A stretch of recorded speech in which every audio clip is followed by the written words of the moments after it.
across 10 different spacewalks. She's a two-time commander for Axiom Space, having previously also served aboard AX-2. She was also just inducted as a member of the 2025 Astronaut Hall of Fame class. So congratulations, Commander Peggy. And seated beside her inside Dragon is our mission pilot Shubhanshu Shukla of India, whose call sign as a test pilot is Shuks. Representing the Indian Space Research Organization, or ISRO, Shuks is also an astronaut designate of India's inaugural human spaceflight effort, Gaganyaan, an Indian-built rocket and spacecraft. He was commissioned into the Indian Air Force Fighter Wing in 2006. He achieved the rank of Group Captain, in 2024, and has over 2,000 hours of flight experience aboard aircraft, including the Sukhoi 30, MKI, MiG-29, Jaguar, Hawk, and Antonov An-32. Our third crew member is mission specialist Sławosz Uznański-Wiśniewski of Poland. He's representing the European Space Agency as a project astronaut coming from the reserve class of 2022, much like Marcus Want, who served as a mission specialist on AX-3. A scientist by trade, Sławosz has earned his Master's of Science with honors from Łódź University of Technology in 2008. He also has a Master's of Science from the Université de Nantes in France and a graduate engineering diploma from the Polytechnique Nantes in the same year. He also spent 2 years as the engineer in charge of the world-famous Large Hadron Collider in Switzerland, beginning in 2018. And rounding out this incredible crew is mission specialist Tibor Kapu of Hungary. He represents Hungarian to Orbit Astronaut Program, or HUNOR. The program aims to send Hungarian astronauts to the International Space Station for scientific research and technological development, as well as to inspire young people. He graduated from the Budapest University of Technology and Economics, earning a degree in mechanical engineering, followed by a master's degree specializing in polymer technology. In 2023, Tibor emerged as one of 4 Hungarians selected from a pool of 247 candidates for the HUNOR astronaut program. He has invested a notable amount of time in his career focused on space radiation protection while awaiting his acceptance to HUNOR. Together, they are the crew of AX-4, Axiom Space's 4th private astronaut mission to the International Space Station. This mission represents the return to spaceflight for 3 nations, but it also highlights the growing opportunities for nations and entities around the world to conduct meaningful work in low Earth orbit. And this is an incredible crew. They have spent 10 months of training together. They reported to Houston last August and have been kind of shepherded through a variety of training efforts since then, all leading up to this moment. It has been truly an honor to see them come from different parts of the world and come together as one team. Dragon, SpaceX on Dragon to ground. The approach initiation maneuver is complete. Performance was nominal. Reminder, if the C2V2 link is lost for 10 minutes without ground action, Dragon will perform a breakout. Timers are available in your event details. Dragon copies. Good AI and watch for C2V2 and event details. That's a good copy. And for another status update on C2V2, ISS side is working a swap to C2V2 Bravo unit. Good to hear. Thanks. So that's great news as we continue in our approach of the Dragon spacecraft to the International Space Station. That first approach initiation burn, or the AI burn, ran nominally. And nominally in space talk means everything went well. So it means we're moving closer to that docking ceremony and welcoming the AX-4 crew on board. I love it. And so we'll continue to listen in and in hopes that they will continue to progress towards docking. Obviously, there's a lot of action that has already taken place over the last 24 hours. And we'd love to share a little bit of that pre-flight effort with you that built up to launch and then towards docking. So yesterday, June 25th, the AX-4 crew was driven from quarantine to Kennedy Space Center. Here you see a photo of them at a handover event. This is a special moment where the Axiom Space Operations crew officially hands over the crew to SpaceX before they go to the Falcon support building to suit up. This was a moment where they got to spend a few minutes with their loved ones, with family and friends, and pause in the midst of all the operational choreography and just take in a moment about what they were about to do and to celebrate it and enjoy just this moment with loved ones. And then as this concluded, they got into the SpaceX Teslas that took them out to the Falcon support building, at which point they were officially in the hands of SpaceX. I always think these walkout moments are so cool. Human spaceflight is really about the people on board and the people behind them. And you get this great opportunity to see their families, their friends, all the teams supporting them from around the world. Speaking of which, this is a little video we captured yesterday, right before our crew walked out to enter the Dragon spacecraft. There they are exiting the Falcon support building, which is just about a half-mile away from their launch site, which was the historic Launch Pad 39A at Kennedy Space Center. That walkout moment is so iconic. It is part of every tradition of spaceflight. I love seeing it. So is this, actually. We've got a member of our closeout crew there with our two of our astronauts headed over to the pad in those two iconic Teslas. We've got our commander there looking very happy. Those smiles. Yeah, the crew getting to see Falcon 9 from the base before riding that elevator up to space. You can see we're also introducing a new tradition here. Each of our crew members has a boarding pass. Peggy's is gold because she is a frequent flyer on the Dragon spacecraft. So they're presenting those to the closeout team before signing the white room wall. And then ingressing or entering the capsule and getting ready for liftoff. We did have an on-time liftoff yesterday at 2:31 a.m. Eastern. And ever since then, so now for more than 24 hours, our AX-4 crew has been on their way to the International Space Station. Those boarding passes, as you just mentioned, are a fun tradition that adds to the layers of... Config. We can confirm we have intercom checks for all 4 seats now.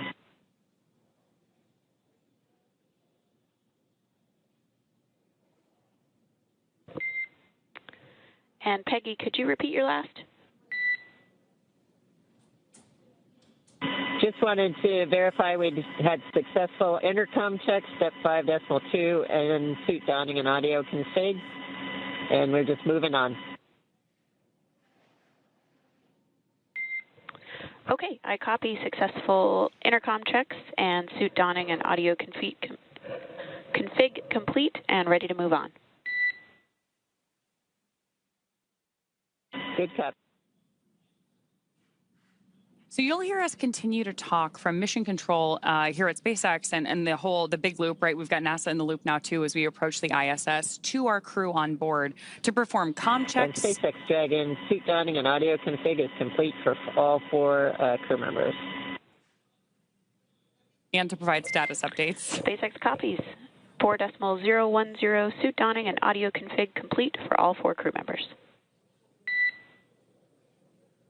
So that's particularly good news for mission control because one of the things that we have our astronauts do anytime we enter a dynamic phase of flight is put on those IVA suits. So when we talk about suit donning, they've been comfortable, right? Like we had those spacesuits on for liftoff, and hopefully we'll have some shots of liftoff from yesterday here for you in a moment. But we put those spacesuits on for liftoff, and then once we're safely in orbit, the astronauts can doff or take those suits off. But now that we're approaching the International Space Station, again, we're going to don the suits, put them back on, because we're moving into that dynamic phase of flight. So we're getting some confirmation there from our crew to mission control that we're moving forward in each of these careful steps, preparing both the capsule and the AX-4 crew for docking to the ISS. And these are all good call-outs. Yeah, great to hear. Yeah. Perfect. I love it. We were talking about ingress just a moment ago. We'd love to show you shots of launch from yesterday. The teams at Kennedy Space Center, the SpaceX teams and the NASA teams, were able to get some great shots of this Falcon 9 and Dragon lifting off. This was also the second liftoff and landing for our booster yesterday, so pretty exciting to see that flight-proven launch vehicle once again flying from 39A. And there you have it, Grace taking to the air for the very first time. That's a good point, Paul. This is our 5th and final Dragon in the fleet, which received its name yesterday from our commander, Peggy Whitson. Great shots of our crew there on their way up to space yesterday.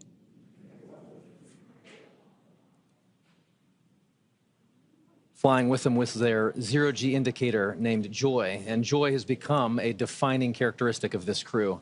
As you saw there, the smiles and the joy on the faces of the crew members as they experienced launch, felt that acceleration, and then ultimately the lack of acceleration, the silence of microgravity. at the end of all of that ascent.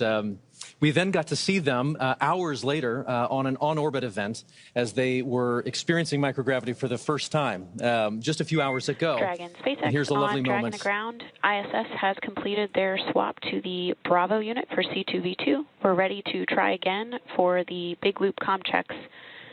If you could change your seat to destination back to ISS, and we'll give it another shot. Inward.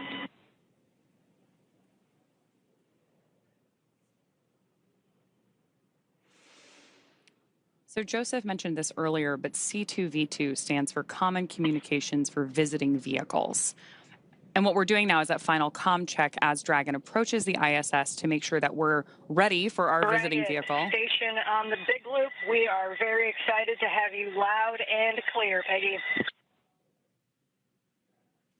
And we are excited to hear your voice, and looking forward to seeing you guys shortly. I can't wait to see you either, Peggy. Excited you guys are here. And SpaceX copies Dragon loud and clear on the big loop.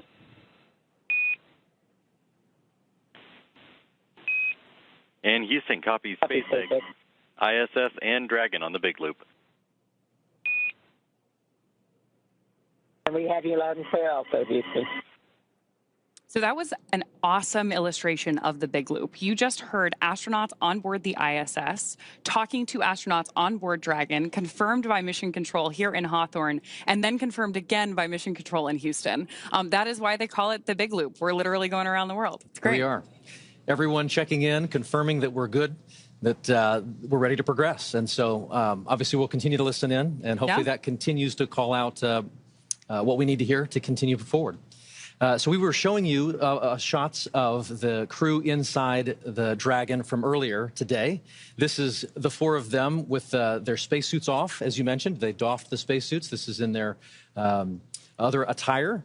And this was each of them taking a moment to speak to their country in their own language, as well as just acknowledge what it was like to see Earth Dragon, for the first time out those windows. On the big loop, you are go to begin your suit leak check procedure 4.011. 4.011 is in work.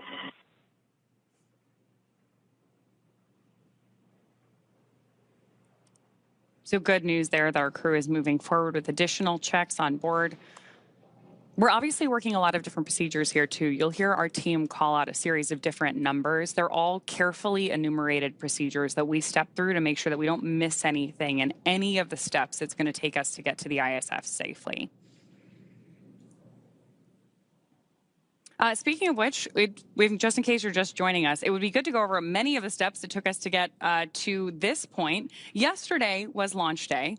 Axiom 4 marks SpaceX's 18th human spaceflight launch overall. Including Axiom 4, Falcon 9 has supported 48 missions to the ISS with our Dragon spacecraft, starting with our first cargo resupply mission in 2012. And since 2022, SpaceX has supported the next generation. Dragon, we're at step 2.2, awaiting your go on suit leak check on the big loop.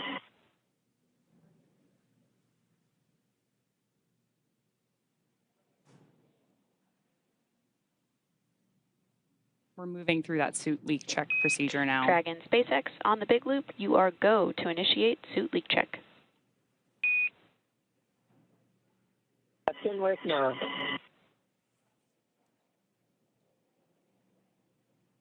Acknowledgement there from our commander. So SpaceX has supported the next generation of commercial space exploration so far with 7 private astronaut missions as of today, with today's AX4 mission bringing the total to 4 missions to the space station in support of Axiom Space. I love it. So AX4 is Axiom Space's 4th mission to the International Space Station, as we've said. AX1 was the first private crew to the International Space Station.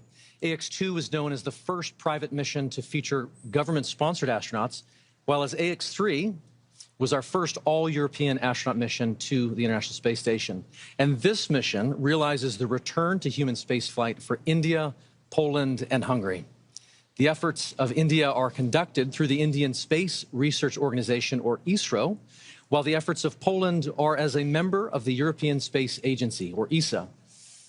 As a member of ESA, the Polish space agency, Polsa, has named this mission Ignis. For Hungary, this is a mission facilitated by HUNOR, which stands for Hungarian to Orbit Program. And this mission is the first mission to the space station for India, Poland, and Hungary. And after more than 40 years, this is each country's second government-sponsored human spaceflight ever. Missions like these are significant for a number of reasons. Each of these commercial missions builds on the last, but they facilitate a sizable amount of public and educational outreach. Medical research, intergovernmental relationships are built and fostered through these moments, and the list goes on. To be honest, there a lot of hard work goes into each of these missions to make sure that every minute is maximized. Ultimately, each one serves as a critical stepping stone on the path to providing global, sustained access to low Earth orbit. Oh, absolutely. And at SpaceX, we want to help create a future where not just hundreds of people, but thousands and ultimately millions of people can travel off Earth to live and work in space and on other planets. It all starts with missions like these. It's hard to believe that it's been 5 years since Dragon radically changed how humanity gets to space, but I am very excited to see what this mission and all the ones to follow have in store. But with that, I do want to check back in with NASA at JSC. So Joseph, let's hand it back to you. Thank you, Ronnie and Paul. And absolutely, yes, it's an incredible day to welcome the Axiom Mission 42 to the International Space Station. And I know we've already covered so many key milestones, including what it took to get to this point right now. And arrival day is always a busy one aboard the loop. We see 4 good suit leak checks. And right there, another great milestone.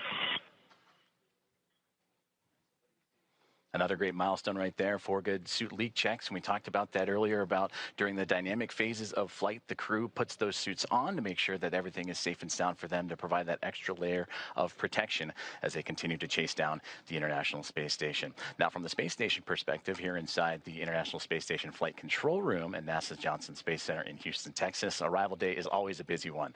And this morning, with no exception, NASA's astronauts Anne McClain and Nicole Ayers are already in position inside the cupola module, and they're using specialized software to keep track of Dragon's trajectory and confirm it remains inside its designated corridor. Now, the next key milestone that we're going to keep an eye on now is a course correction or a mid-course burn that's pretty much halfway between the AI burn, which went successfully a few moments ago, and then up to waypoint 0, which is really going to start those key gates that the Dragon Grace spacecraft will start navigating on its way towards the International Space Station and docking to that zenith port, that space-facing port of the Harmony module. Now, once Dragon is docked, Nicole Ayers of NASA will be the first one to begin the hatch opening operations. She'll start by opening the large hatch on Node 2. That's that zenith space-facing port we were talking about, and that gives the crew access to the pressurized mating adapter. From there, they'll begin pressurizing what's called the vestibule. That's the small space in between the Dragon and the space station hatches. This area was exposed to the vacuum of space before docking, so it'll need to be filled with air to be equalized with both the pressure, both for the spacecraft and anyone inside the space station to equal out and for those to pass through. Ayers will then use a small valve on the station's hatch to gradually introduce air into that vestibule.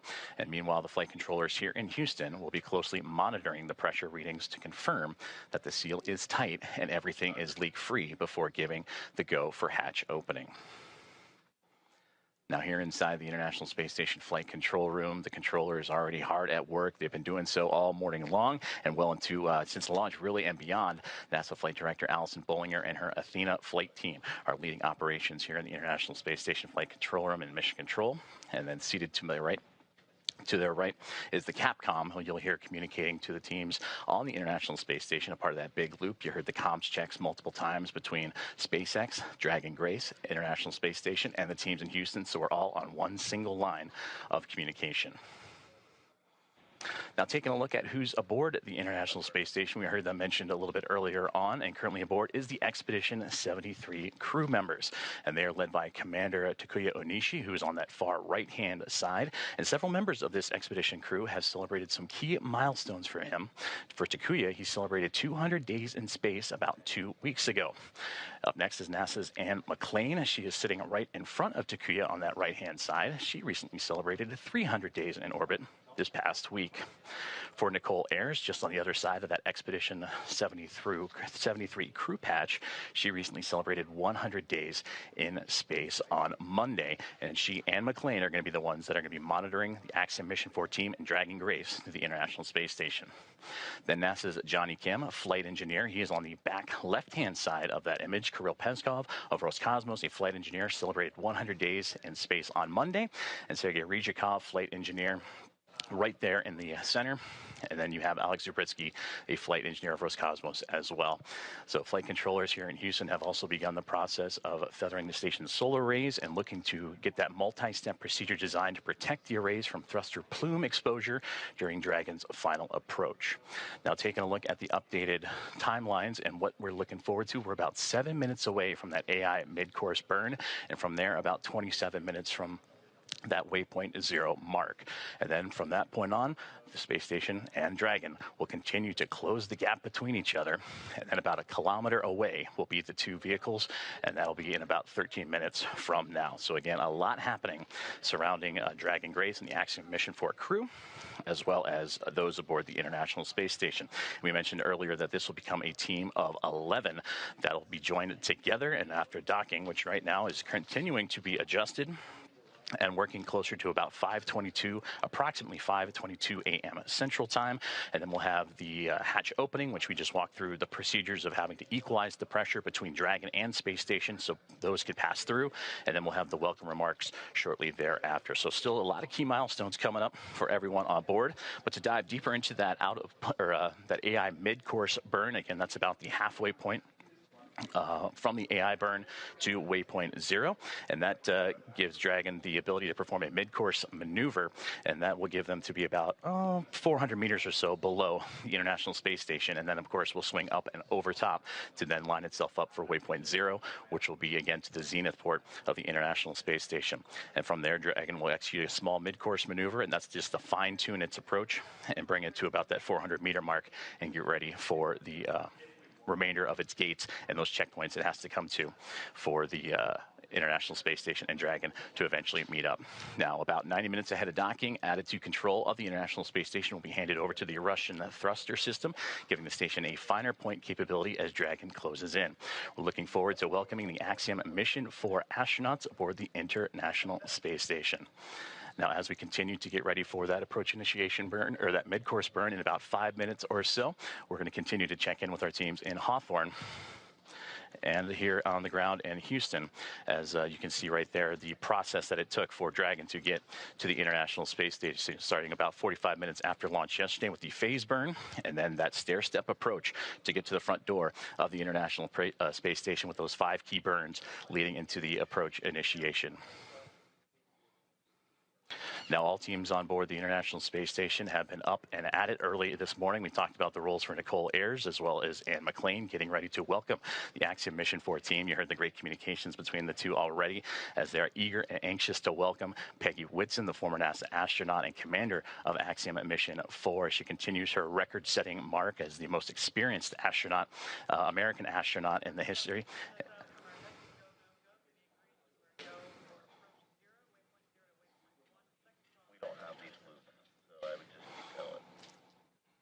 Currently listening into the loops of here, the teams on the ground as they're getting ready to do a go, no-go for waypoint 0 and Dragon's continued approach to the International Space Station.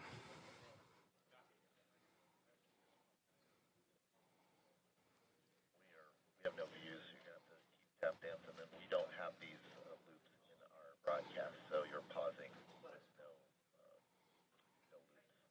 loops broadcast. As we continue to follow along and continuing to tune in, we take momentary pauses just to listen into both the big loop of communications as well as the communications here in Houston and in SpaceX. As again, the team's pulling a go, no go for the International Space Station side of things to get ready for Dragon's arrival to the International Space Station. As I mentioned, once the mid-course maneuver is complete, it's then on to waypoint 0 and getting them to that 400-meter mark. And hopefully we can take a look at a little bit of that graphic of what's to come for the Dragon Grace and the team aboard Axiom Mission 4.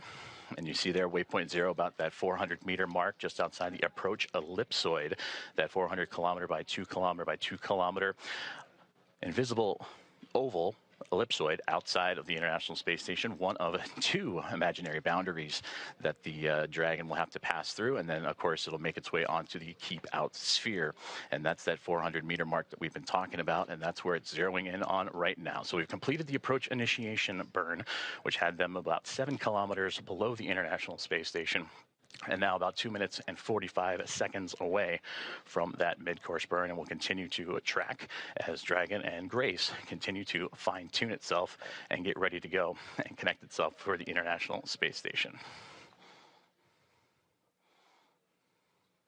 Now, of course, before Dragon is given permission to move inside the approach ellipsoid, the spacecraft configured to be known as what is a 24-hour safe trajectory. And this means that if Dragon were to lose control in its thrusters, it would be at least 24 hours before it could move inside the approach ellipsoid again. But again, those upcoming milestones, everything continuing to press on along as Dragon, so far so good, as it continues its chase down of the International Space Station.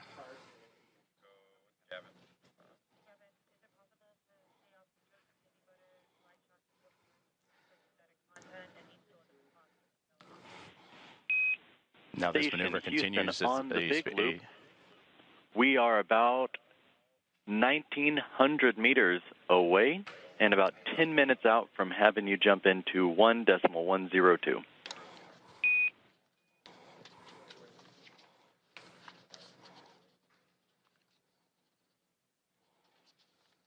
Great call outs there, as you heard the team saying, about 1,900 meters away, that all that separates the Dragon and Grace spacecraft and the International Space Station. Now, as Paul and Ronnie have mentioned, that this is the 4th private astronaut mission, the first since January of 2024, and that was when Axiom Mission 3 would arrive aboard the orbiting laboratory. Now, from AX1 through AX4, once they are aboard, the teams will have welcomed 14 different... Copies, 10 minutes. Houston Station, copy 10 minutes until step 1 of the procedure. And continuing to track about now 55 seconds away from that AI mid-course burn. And was saying from AX1 through AX4, the International Space Station will have welcomed 14 different private astronaut crew members representing 11 different nations, and showcasing again how private astronaut missions truly expand access to the space station for more nations, people, and opportunities. And we'll continue to tune into all of the loops here inside of the International Space Station flight control room as we await the AI mid-course burn. And now standing about 20 seconds away as it continues to fine-tune, Dragon Grace continues to fine-tune its path towards the International Space Station.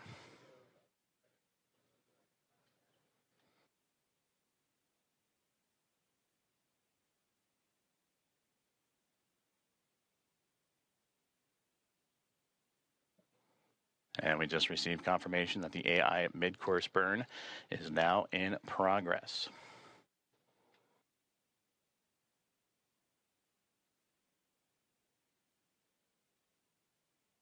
And again, this is done about halfway from our starting point, which was the approach initiation burn, and that'll get Dragon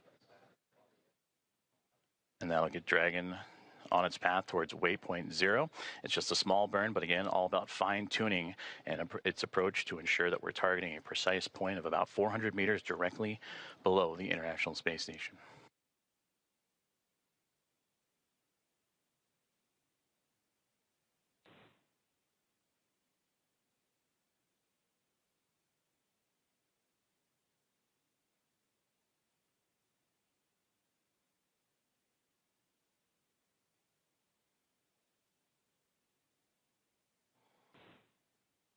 As you can see on your screen, the team on the right-hand side is those working and monitoring the AI mid-course burn, as well as the teams on the left. On the right, that is the International Space Station Mission Control Room here in Houston, Texas. And on the left-hand side, the SpaceX teams and their Mission Control Room in Hawthorne, California, as we continue to follow along with the AI mid-course burn, now a little over 1 minute and 20 seconds in.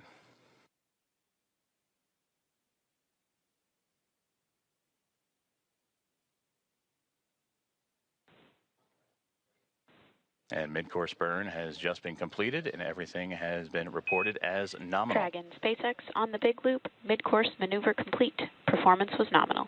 The trajectory has converged on waypoint 0.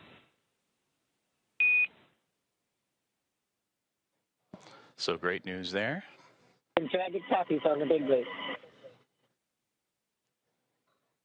And confirmation from Dragon Grace, and you heard Commander Peggy Whitson relaying down to the ground. And now the next milestone that we're zeroing in on is waypoint 0, which will be about 18.5 minutes from now. Is that slow but methodical approach for Dragon Grace and the Axiom Mission 4 team continues to make its way towards the International Space Station. And with that, we'll check back in with Ronnie and Paul back in Hawthorne. Awesome. Thanks so much, Joseph. I'm loving all of these check-ins that we're getting about Dragon's progress on its way to station, how the crew is doing, hearing these call-outs from the nets. But I'm getting really spoiled today because you had great stories about the crew while we were here in kind of like our pre-show warm-up. And I would love to hear a little bit more about how you followed along the AX4 crew in like the 10 months leading up to this. Absolutely. And really like followed their preparations and everything that brought the crew to today. Certainly. And so there's obviously a large team that facilitates all of the operational training flow and helping prepare them for this moment. We have a unique opportunity to document that and follow that story with them quite literally around the world over the course of all of that training. And I think it's just interesting as you get to know each of the crew members just to understand, like, in the midst of all of this operation, in the midst of all of the timing and the coordination, there's still 4 humans inside Dragon, each with their own personalities, each with their own ambitions and characteristics, and they add to what becomes the mission. In the crew, right? Exactly. Like they become one crew, which is AX4. Yeah. Absolutely. So Peggy, I would argue, is a consummate leader. I mean, if you know anything about her, you likely know she has record after record of human space flight, and it is. And here we are actually seeing some views of the ISS, of the International Space Station, from Dragon. And yet, as I was saying, with Peggy, if you know her, she obviously has all of these records for human spaceflight, and it's certainly not a surprise at all that she is an inductee into the 2025 Astronaut Hall of Fame. And yet, if you get a chance to get to know her, you quickly realize she's not just about those individual accolades. She is about the team and team efforts. She wants to build teams and take them to space. And so certainly we've had the honor of following her around the world, preparing for 2 Axiom space missions, both AX2 and now AX4.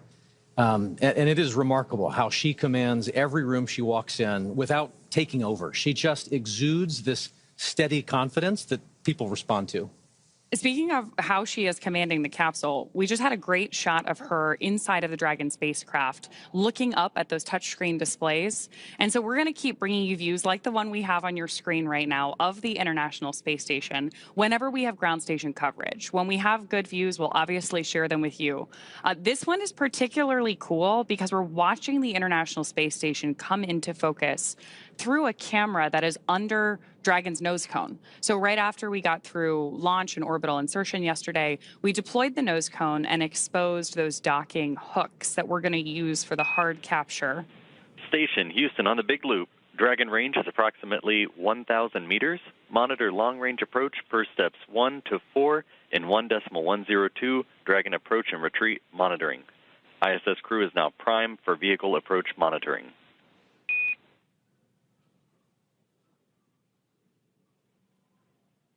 More of those joint communications on the big loop there about that approach that we're watching on our screen right now. It's pretty cool. Absolutely. And it looks as though Dragon is currently underneath the International Space Station. We're looking almost up at it from underneath. Yeah, and we had those great graphics earlier that showed how we're balancing this really careful geometry and approaching each step with these methodical burns.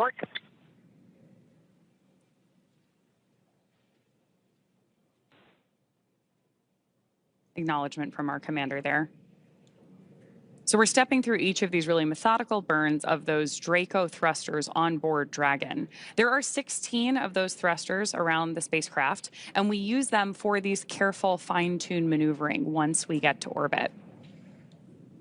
So right now on our screen, we've got our commander, Peggy Whitson, and our pilot, Shubhanshu Shukla. And you got a chance to chat with Shuks in the lead up to this launch too, right? Absolutely. He is such a unique, quiet force. He is witty and smart, and I tell you, 3 steps ahead of any given moment, and you don't even realize it. He's already there. He has said that his career is defined by simply saying yes, which I thought was so interesting and powerful and simple. I mean, effectively, he was saying that every opportunity, whether it was to get a chance to learn to fly or join the military or even pursue this mission, he simply said yes. And in doing so, he walked through the door and made the most of it. No matter what he's faced alongside this crew, from days of poor weather out at the Knowles expedition, which is the National Outdoor Leadership School, to processing kind of the immense volume of procedures that must be taken on and understood across all of the myriad of procedures that one must understand and become proficient on for this kind of a space flight. In the midst of all of that, he has remained calm and collected, and quite honestly, just made it look easy. And what's more, he has this unwavering spirit about him that just invites everyone around him to step up and into their roles effectively. It's awesome to hear these stories about the way this crew really came together and everything that brought them to the mission today. For those of you who are just joining us, we have some great graphics along the base of your screen to help you follow along the mission the same way that we have been eagerly following it for the last several weeks, really, in the lead up to today. So along the bottom left-hand corner, we've got some telemetry on where our Dragon spacecraft is, including its speed and altitude. And then on the bottom right-hand corner of the screen, you actually see our location around the Earth. And that rightmost corner is the firing of those Draco thrusters on board. And right now we're getting great views from inside the spacecraft of our crew working with those touchscreen displays, stepping through these checklists. And now we're getting our first views from station looking down at Dragon, which is always my favorite moment of docking. Absolutely. Because you know that the astronauts on board the International Space Station are, we heard it in their voices earlier, yes, are excited for this crew to be on board. It's also one of the few moments where you really get a sense of the speed and the scale of all of this operation, right? Seeing the Earth just roll behind with those clouds, you suddenly get a sense of perspective that is just unlike anything else. Yeah, absolutely. And one of the things that we're doing here and why we're moving so carefully through each of these maneuvers is that, as you've noted here, these spacecraft, both the International Space Station and Dragon, are still moving really fast. So we need them to approach each other with a relative speed that's very gentle so that that docking is smooth and steady, just the way that we intend it to be. But we're still moving like 17,500 miles per hour, lapping the Earth every 90 minutes. So this is a very high-speed but careful maneuver to make sure that we get our entire crew safely aboard the International Space Station. Absolutely. Intricate, methodical, one step at a time. There you go. Speaking of people who are particularly methodical, you were mentioning that Sławosz is like very deliberate in his actions and his lead up to everything with the crew earlier. Sław, yes, as he likes to, as we like to call him, Sławosz Uznański-Wiśniewski, is quite a lot to say. So they've quite poignantly call him Sław. He is brilliant, and I tell you, but more specifically, Dragon SpaceX on the big loop. I'll pause here. Ground is go for approach 0. Burn is enabled. Maneuver start time is 9:34 Zulu. As a reminder, Dragon will nominally continue approach through waypoint 1 toward waypoint 2 without stopping at waypoint 1.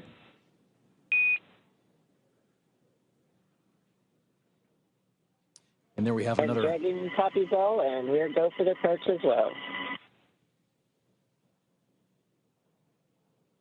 Another call out between Core and our commander, acknowledged by Commander Peggy Whitson. And that was a cool call out too, because we told the crew that we're going to move right through waypoint 1. Each of those waypoints are an opportunity for us to pause and make sure that everything's going well. So that means that everything's really going on track, right? We're ready to move into this next process of approaching the station. So we were talking about Sław, and just to finish that thought, I have often described him as somebody who is brilliant, but more specifically, he is curious. Sławosz is certainly one who is genuinely in pursuit of knowledge and understanding. I've actually never seen him to shy away from asking the next question. Throughout all the training, you can expect him to raise a hand and lean in, and everyone else does as a result. I mean, you just kind of get pulled into that earnest pursuit of knowledge, and he wraps it all up in a pretty good charm. He's exciting to learn beside. You know, I for one, found myself wanting to lean in and learn alongside him as an outsider here. But his curiosity is probably matched only by his love for exploration and being out in the unknown. Like from sailing to hiking to kind of peering over that next ridge, he is one who is constantly seeking and experiencing something new. He has a love for this life and for this planet that is infectious. One can only imagine how that perspective is growing as he's looking out the window and seeing the Earth and perhaps even maybe the ISS at this point outside Dragon. Oh, yeah, absolutely. I mean, speaking of his love of something new, 3 of the crew members that we have on board AX4 are first-time flyers to low Earth orbit and to the International Space Station. So very excited to hear their take on both being up there and then everything they have to share with all of us once they return. So with that, can we round out some stories here for our 4th crew member? Absolutely. So Tibor, he is an incredible thinker. You can just see him process any information and immediately then begin to put it to use.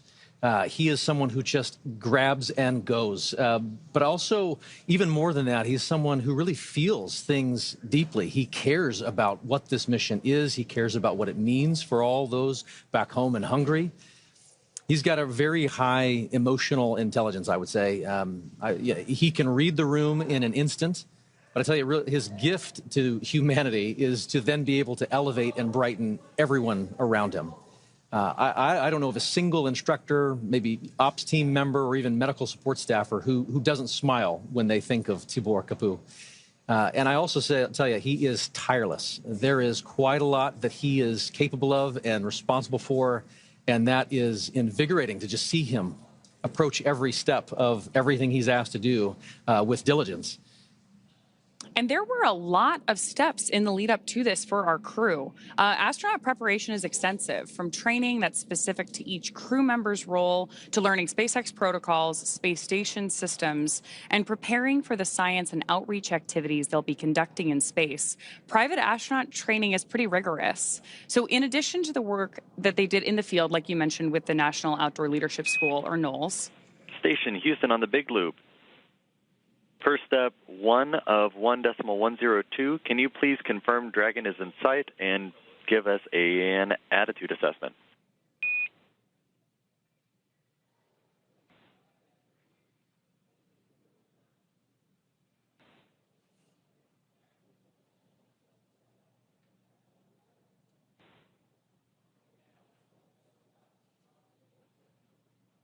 So we are standing by for that update there on the attitude of the spacecraft. Attitude, when we're talking about space travel, means the position of the spacecraft.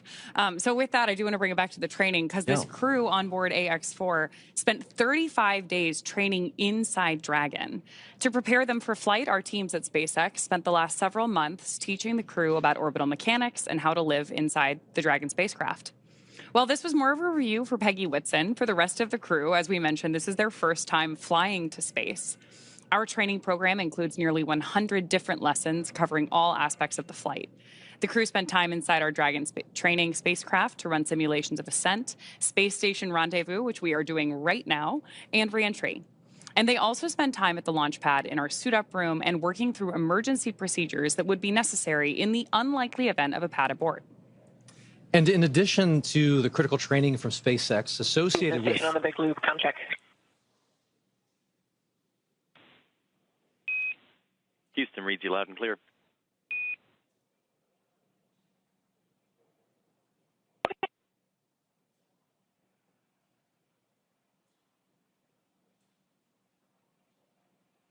And as we were saying, in addition to the critical training from SpaceX associated with all of these dynamic phases of ascent and return, Axiom Space has facilitated a host of training efforts since August over these last 10 months to ensure that the crew and all of those who support them are ready Station for this Houston mission. on the Big Loop. We did not copy your last.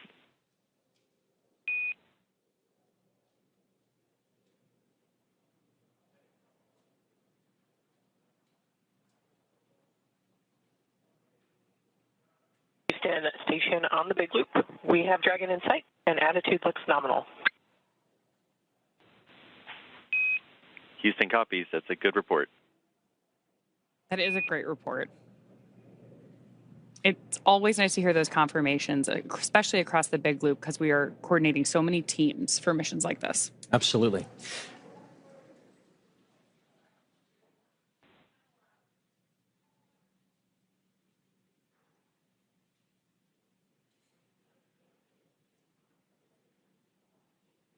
Looking at the graphics at the bottom of the screen, you can see where Dragon is over the Earth. And from my vantage point, I believe that is just east of Africa.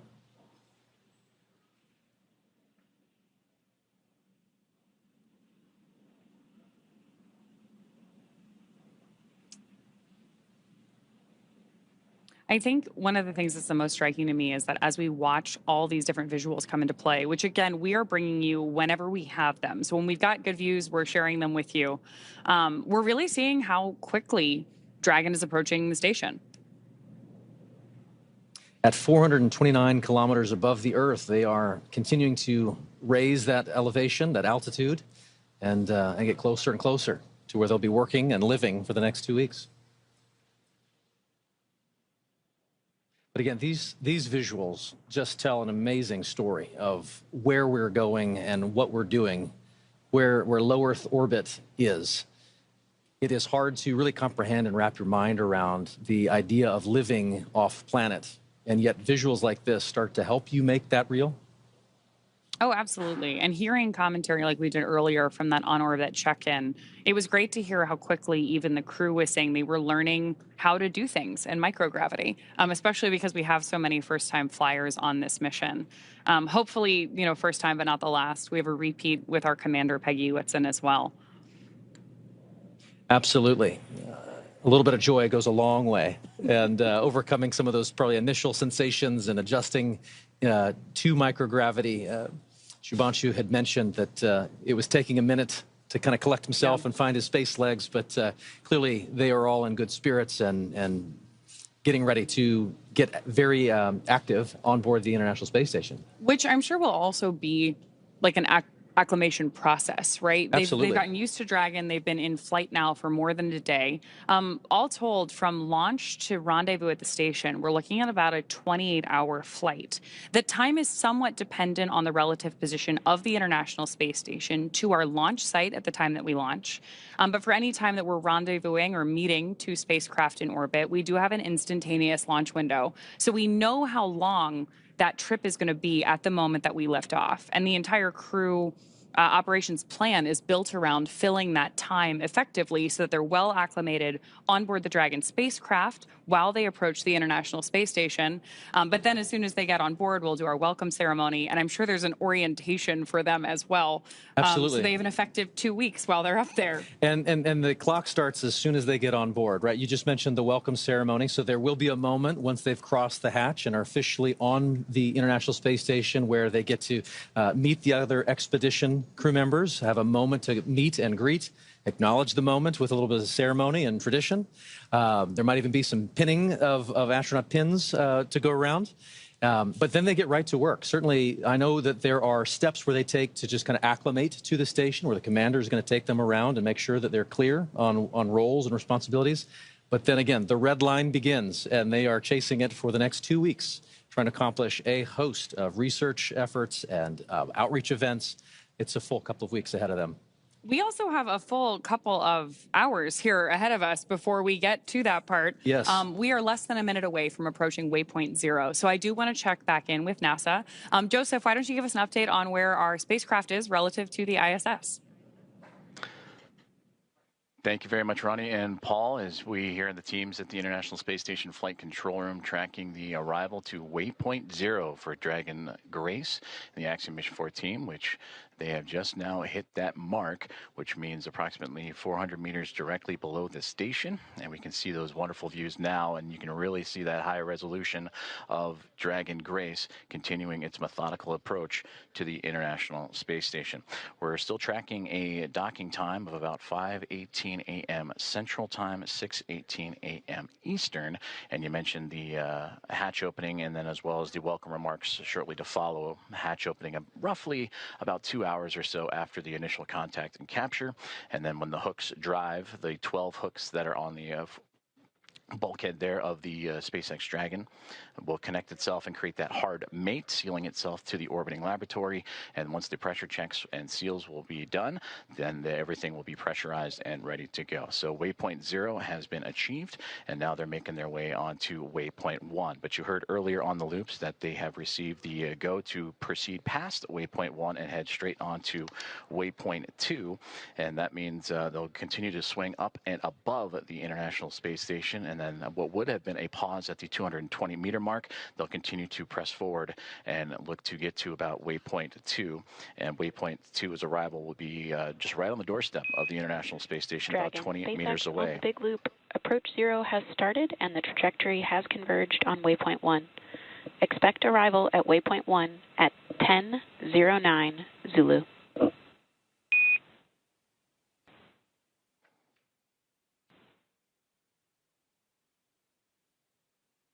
Expecting arrival at waypoint 1 at 10:09 Zulu.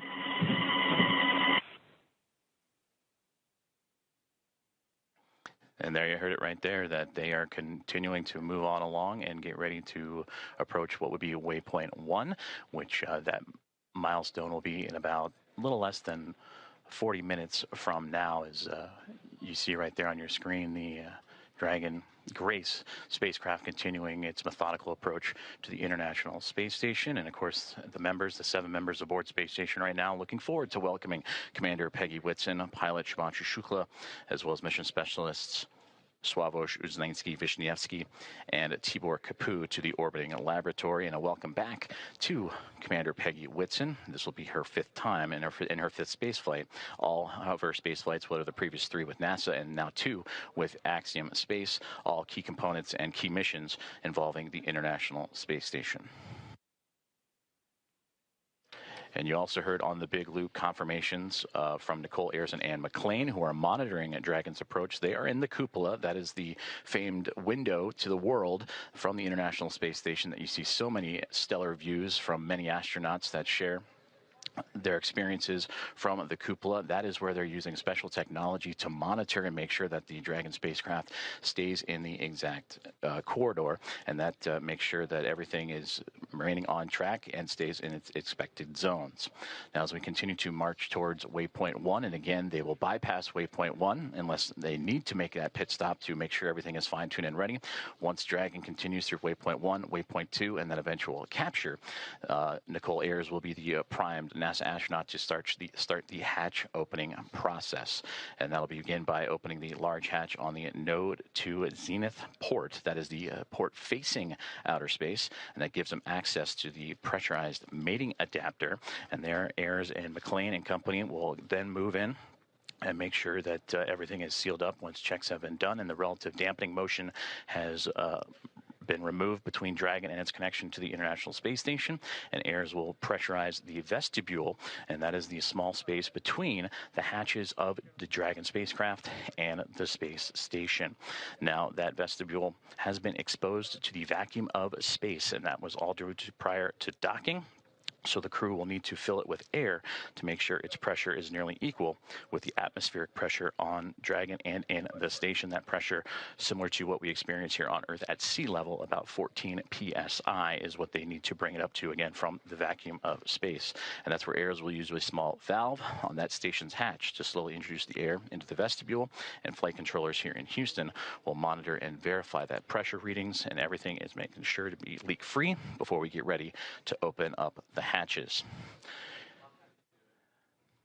As you can see, Space Dragon Grace making its way with the nose cone open, and you can see that strobe in the middle. And it's always fascinating to watch. Now during an orbital daytime, you can see the sun shining brightly on the spacecraft and the thrusters firing. And you can follow along in that bottom right-hand corner, which thrusters are being activated again to fine-tune Dragon's path to the International Space Station. But seeing that strobe, always fun when it illuminates from the Dragon perspective on the International Space Station, and we may get some of those great views closer to docking. And again, that docking time tracking closer to 5:18 a.m. Central Time, 6:18 a.m. Eastern, and that is where the soft capture will connect, and then the hooks will drive the 12 hooks in 2 sets of 6, will drive and form the hard mate and bring Dragon and the space station closer together. Before the leak checks, the umbilicals for communication and power, everything will be connected, and then the pressurization of that vestibule from NASA astronaut Nicole Ayers and team will begin.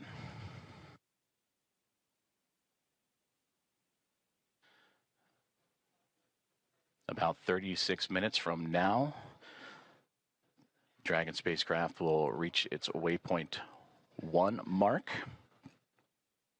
And again, that's where the spacecraft will swing up and above the International Space Station, as it'll be docking to the space-facing or zenith port of the Harmony module.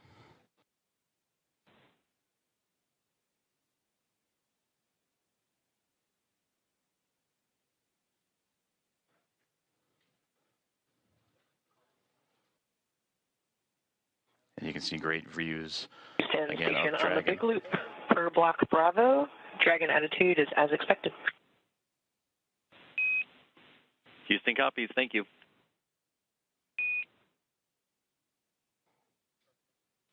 And great communications there. Is everything going to plan for Dragon Grace? And you can see those thruster firings, those plumes of gases that are helping the spacecraft navigate its way from waypoint 0 to waypoint 1, and as mentioned, it's going to go up and over top of the International Space Station and then align itself to that zenith port, and then it'll make its way onto waypoint 2.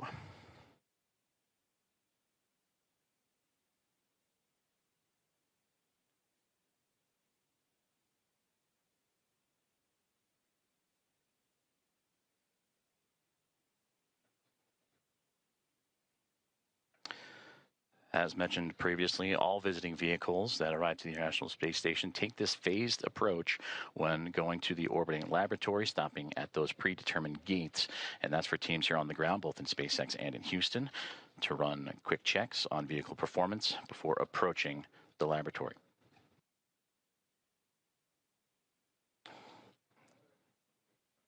And there you can see that strobe effect that we were talking about just a moment ago as it illuminates the views from the International Space Station looking at the Dragon Grace spacecraft as it continues its methodical approach to the station, as they are now just in the southernmost regions of Australia and making its way into the Pacific Ocean.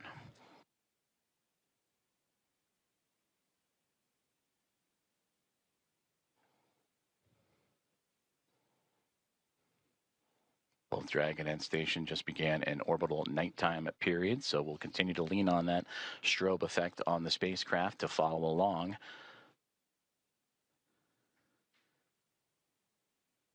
As Slow and Steady continues to win the race for these docking operations between Dragon and the International Space Station, and of course always requires a great deal of precision to make sure that we're keeping the spacecraft and the crew safe. And there's a great look inside of Dragon Grace, and then the view from the spacecraft now looking to the International Space Station, and those slight glimpses of daylight left before both the orbiting laboratory and the spacecraft completely enveloped in darkness during the orbital nighttime period. You can see the radiators. That's what's most prominent in the view of the International Space Station.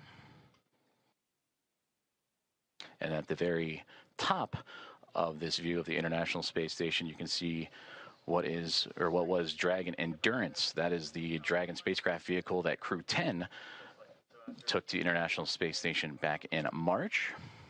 So upon docking, and once everyone is settled, you will see the International Space Station flying with both Grace and Endurance, and 5 total vehicles connected to the orbiting lab.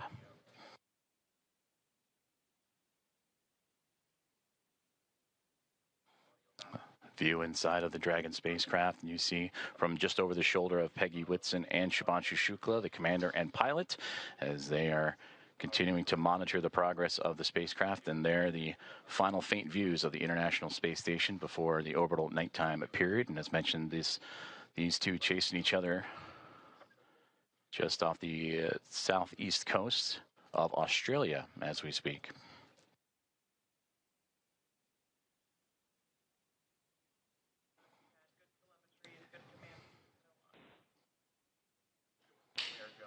And a great view of that center screen there where you're seeing Dragon lining itself up with the International Space Station and the views that both pilot Shubhanshu Shukla of ISRO and Peggy Whitson, commander of Axiom Mission 4, are monitoring.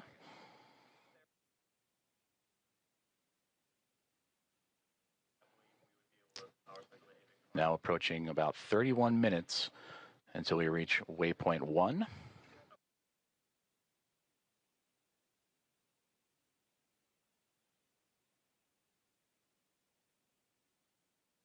And once the spacecraft reaches waypoint 1, it'll be about 220 meters away, a little more than 656 feet from the orbiting laboratory, is Dragon Grace on its inaugural flight, looking to connect up to the International Space Station.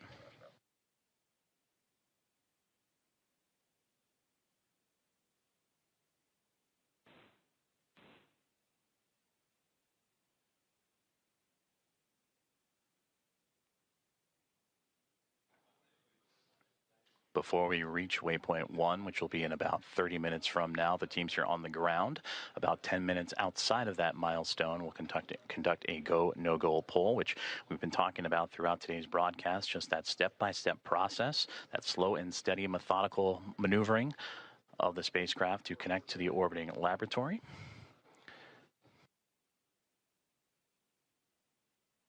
And we're continuing to follow along for an approximate docking time of 5:18 a.m. Central Time, 6:18 a.m. Eastern.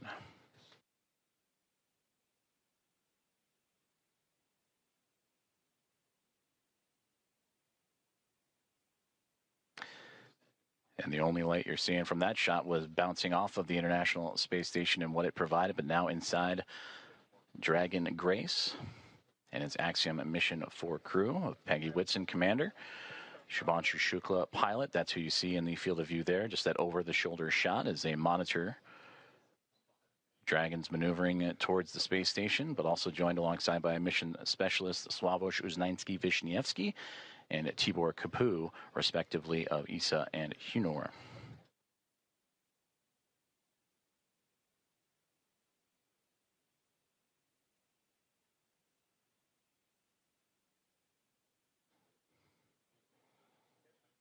And as we continue to take a look at the orbital nighttime phasing of the International Space Station and the Dragon Grace spacecraft, you see those thruster firings continuing that methodical approach for the craft. But you can also see in that left-hand side the speed of which they are traveling, the Dragon spacecraft at that, as it makes, again, it's starting to steady out, and that slow push towards the orbiting laboratory, 428 kilometers above Earth.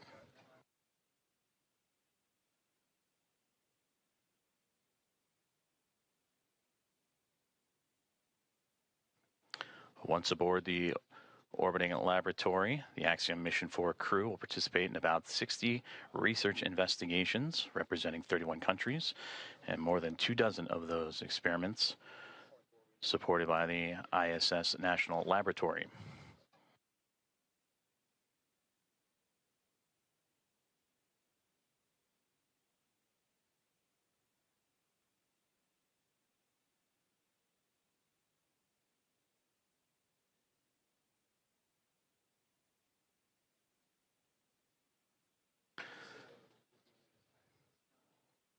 And there's a live look at the teams here on the ground. On the left-hand side, that is Mission Control in SpaceX, Hawthorne, California, following along with Dragon's progress, I should say. And on the right-hand side, it looks to be Axiom Space here in Houston, just down the road from Johnson Space Center, NASA's Johnson Space Center, where we are located. And the International Space Station Flight Control Room, all three teams working together in integrated operations. That began just before we went live for today's broadcast. We're all three monitoring the progress of the Dragon spacecraft to the International Space Station. And you've been hearing communications on what is the big loop, which is that single line of comms that allow for the Dragon spacecraft and Grace to communicate with the International Space Station, but also for the teams on the ground here in Houston and in California and Hawthorne, all to communicate together. So everybody on the same page as the spacecraft continues its push towards the orbiting lab.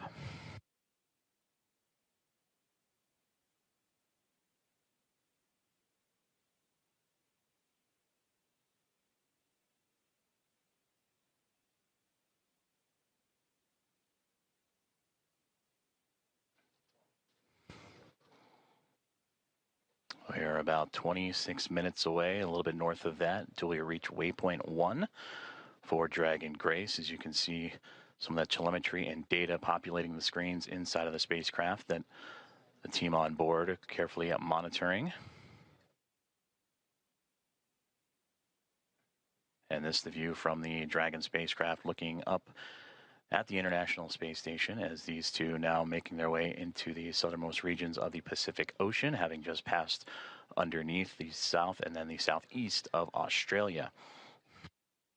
They will continue into an orbital nighttime period until they reach roughly about the east coast of North America, and then you'll get some of those great views of the sunlight radiating over top of both of the craft.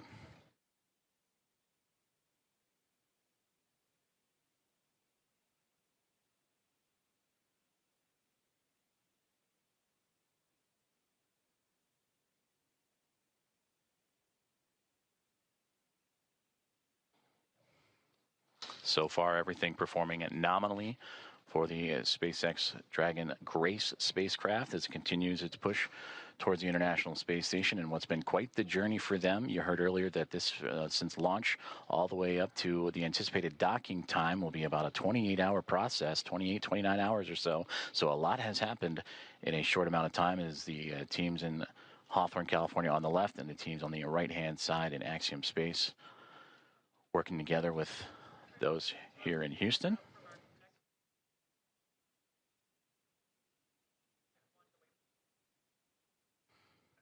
And those teams right now communicating with each other on those internal communications loops that we monitor and follow along with as they now prepare the teams for waypoint 1 about 24 minutes from now. The go no go for that will be in about 15 minutes or so. And we'll keep an ear out for those comms as, again, Dragon starting to slow down its approach towards the International Space Station, a very methodical journey that all started shortly after launch, what was yesterday morning at 1:31 a.m. Central Time, 2:31 a.m. Eastern. That saw the Axiom mission 4 team reach orbit and begin its journey to track down the International Space Station, the 4th private astronaut mission and the first since January of 2024, when Axiom mission 3 would join the expedition aboard the orbiting laboratory.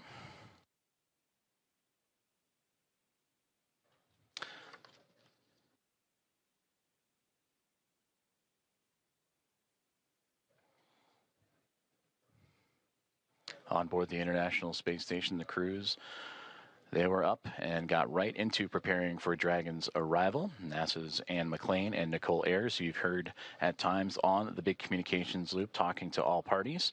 They are in the station's cupola using specialized software to track Dragon's approach and making sure it stays in the expected zones with that orbital nighttime currently enveloping the station and the Dragon spacecraft. They're keeping a close eye, and of course from the space station perspective, and we'll see it as we receive video communication, that strobing effect, that strobe light on the front, and that forward nose cone of the SpaceX Dragon to help illuminate its path and help keep track.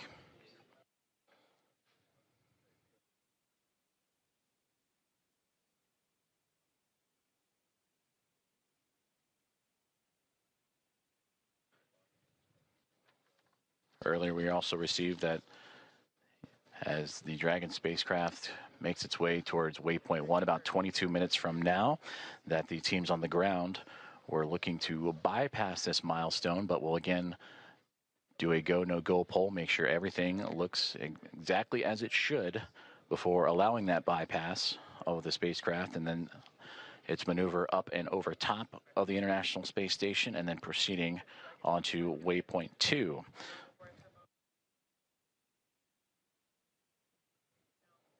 And a great graphic of the International Space Station, and just below it, the Dragon spacecraft is, again, they are making their journey across the Pacific Ocean, traveling over 26,000 kilometers an hour and 420 plus kilometers above the Earth's surface.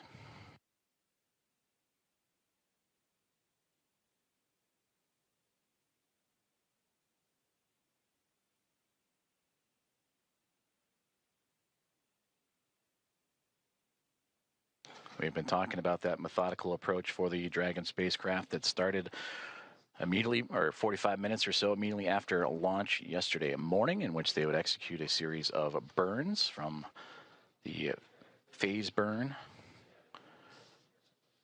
to the boost burn, co-elliptic or close burn, transfer, and co-elliptic burn. Those 5 burns allow for the stair-stepping of Dragon to climb up in altitude, but also to close the gap, the distance between the International Space Station and the spacecraft itself. And that is what's led us up to this morning. The approach initiation burn started just shortly after the start of this broadcast, in which Dragon, in integrated operations with SpaceX and NASA working together with Axiom Space, all monitoring closely as Dragon Grace continues its way towards the orbiting lab and looking to turn a crew, the Expedition 73 crew of 7 into a total of 11, a full house above the orbiting lab.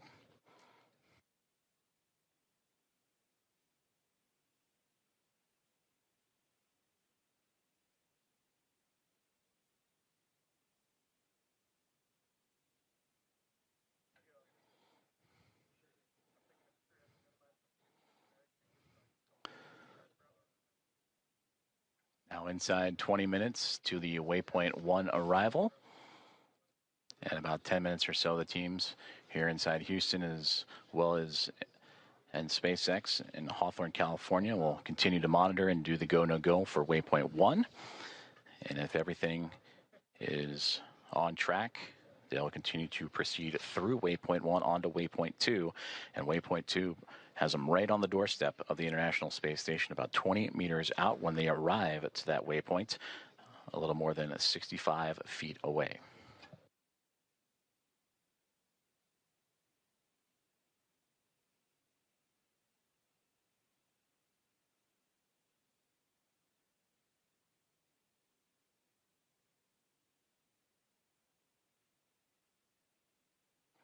If you are just joining us, we are continuing to follow along the progress of Axiom Mission 4 and the 4 astronauts aboard, Commander Peggy Whitson, pilot Shubhanshu Shukla, and mission specialists Sławosz, Uznański-Wiśniewski, and Tibor Kapu, the 4th private astronaut mission and the first since January 2024 to make its way towards the International Space Station, in which they will spend approximately 2 weeks doing research investigations and outreach activities, expanding commercial space.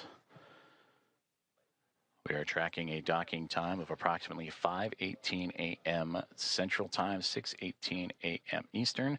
The next key milestone that we are keeping an eye on is the arrival of the spacecraft to waypoint 1.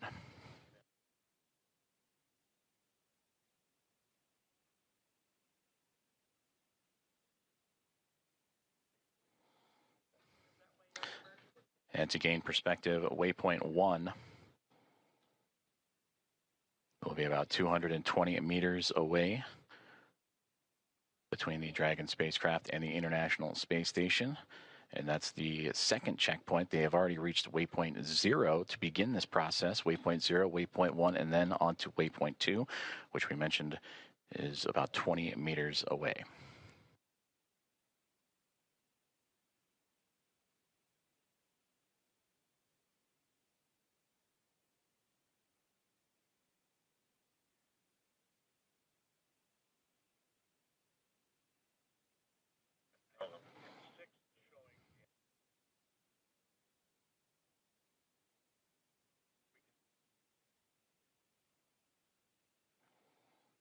Okay, set down.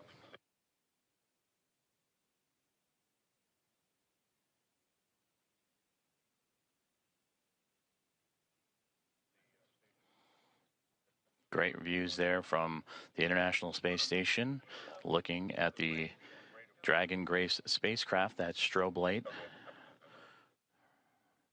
illuminating its path, as well as the port and starboard side lights. The red and green that you see on your screen is both the International Space Station and Dragon Grace in an orbital nighttime period. They're actually crossing over the Pacific Ocean, about to cross over the equator, and then eventually make its way over the west coast of North America.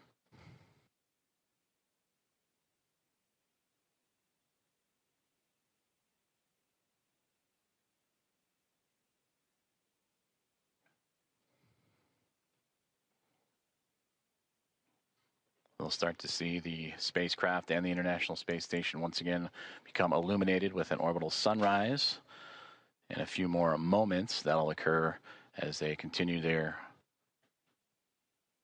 journey over the Pacific Ocean. And for the Dragon spacecraft approaching waypoint 1, now about 15 minutes from that point.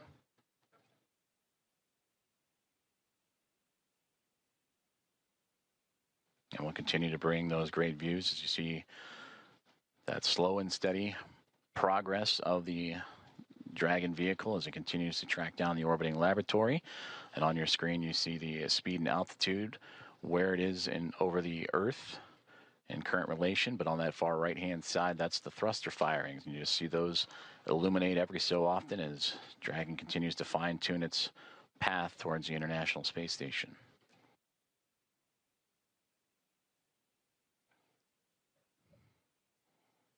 And this mission since launch approaching now 1 day, 3 hours or 3.5 hours of time. That's the time you see in the middle there, the T plus. 1 day, 3 hours, 28 minutes and 40 plus seconds. As the crew aboard, anxious and ready to join the Expedition 73 crew aboard the International Space Station. And as we take a look at those crew members and introduce them to you, that'll welcome the Axiom Mission 4 team. They are led by Commander Takuya Onishi of JAXA, the Japan Aerospace Exploration Agency, who just recently celebrated about 2 weeks ago his 200 days in space. Anne McLean, NASA flight engineer, will be there as well. Her and Nicole Ayers, the two NASA astronauts monitoring Dragon's approach to the International Space Station. For McLean, celebrating 300 days in space last week. And for Nicole Ayers, this past Monday, celebrated 100 days in microgravity. They're also joined by NASA astronaut Johnny Kim, flight engineer, and Roscosmos cosmonauts Kirill Peskov. For Peskov, he would also celebrate 100 days this past Monday as a part of the Crew at 10 team. And then Roscosmos cosmonauts Sergei Ryzhikov and Alexei Zubritsky also joining the cadre of 7 astronauts and cosmonauts aboard the International Space Station.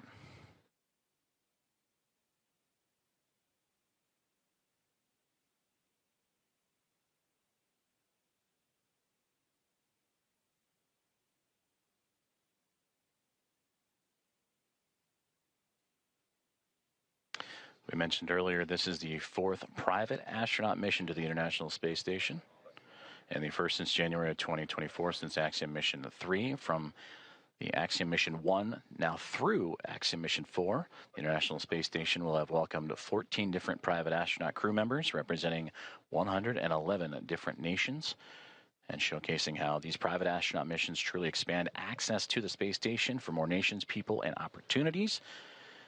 And we talked about this crew, in approximately their 2 weeks on board the orbiting laboratory, will participate in around 60 research investigations representing 31 countries, with more than 24 of those experiments sponsored by the ISS National Lab.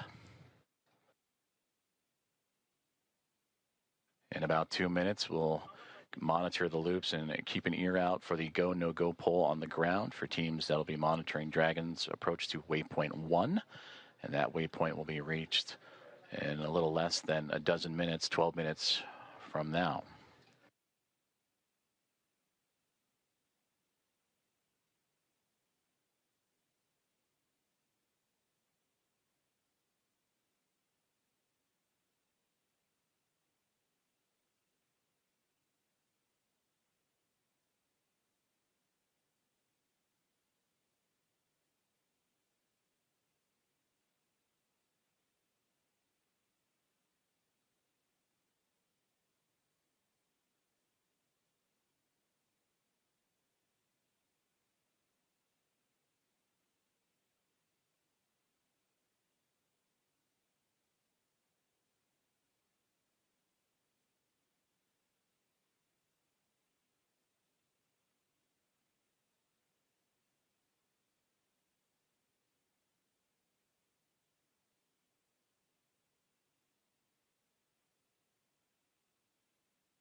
This is Mission Control Houston as we are continuing to monitor the Dragon Grace spacecraft and Axiom mission 4, the private astronaut mission, as it continues its approach to the International Space Station. They have moved past waypoint 0 and are now on its way to waypoint 1, the second of 3 checkpoints or 3 gates for this journey for the spacecraft to the orbiting laboratory. We just received an update that the new anticipated docking time, approximately 5:30 a.m. Central Time, 6:30 a.m. Eastern, as the Dragon spacecraft and the International Space Station teams here on the ground, both in Hawthorne, California for SpaceX and inside of NASA's Mission Control Houston and the International Space Station Flight Control Room, continuing to work together in communication and relay those updated data and projections and trajectory and all the information needed. So again, that docking time has been updated to now approximately 5:30 a.m. Central, 6:30 a.m. Eastern.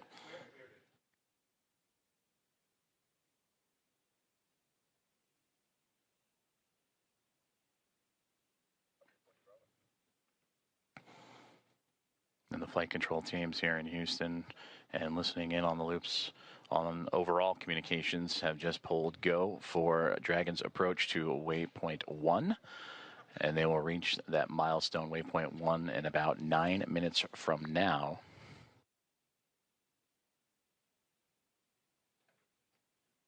This waypoint will have the spacecraft 220 meters away from the International Space Station, a little more than 656 feet. And once it reaches that docking access, an additional go-no-go pole will be created, in which the teams will then pull for the arrival of the spacecraft to waypoint 2. And given the go there, Dragon Grace will move to within 20 meters and little more than 65 feet from the orbiting laboratory.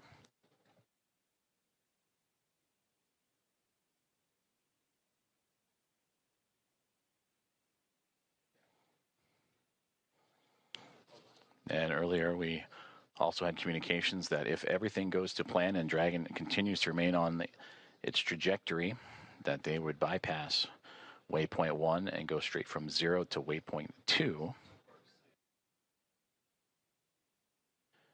But once it arrives to waypoint 1, this will be the point in the spacecraft's journey in which we will be on what we call the docking axis, which will essentially mean that it is directly in front of the docking port that it'll connect itself to. The crew are right now heading to the space-facing port on the International Space Station, node to zenith of the Harmony module. That zenith meaning it is the side of the space station facing space.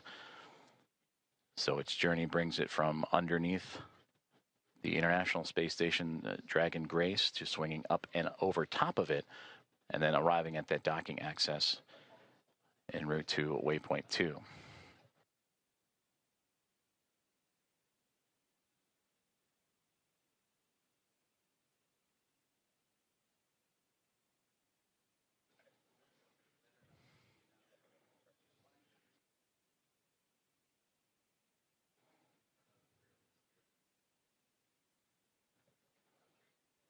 We'll continue to bring views of the International Space Station and Dragon Grace spacecraft as we receive them, as the two continuing their chase to connect up as they're now making their way towards the western coast of North America in an orbital nighttime configuration.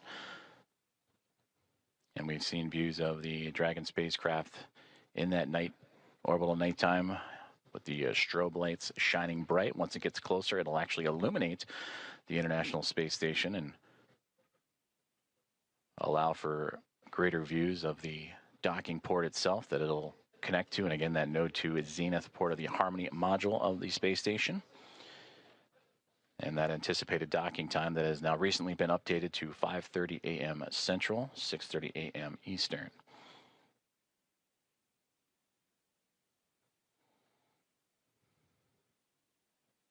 Teams on the ground have pulled go for Dragon's approach to waypoint 1, and that arrival to that checkpoint will be a little more than 5 minutes from now.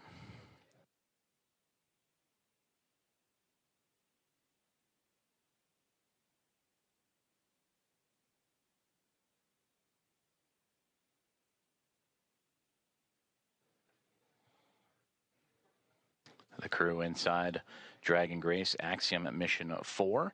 They are in their launch and entry suits and are ready to continue their journey towards the International Space Station. And there you see it, the view from the orbiting laboratory, looking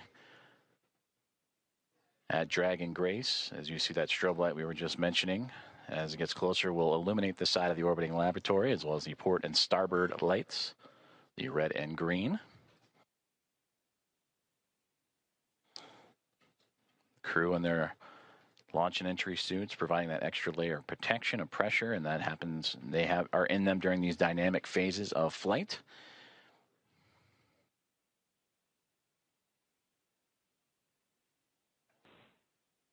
Now inside 5 minutes from waypoint 1.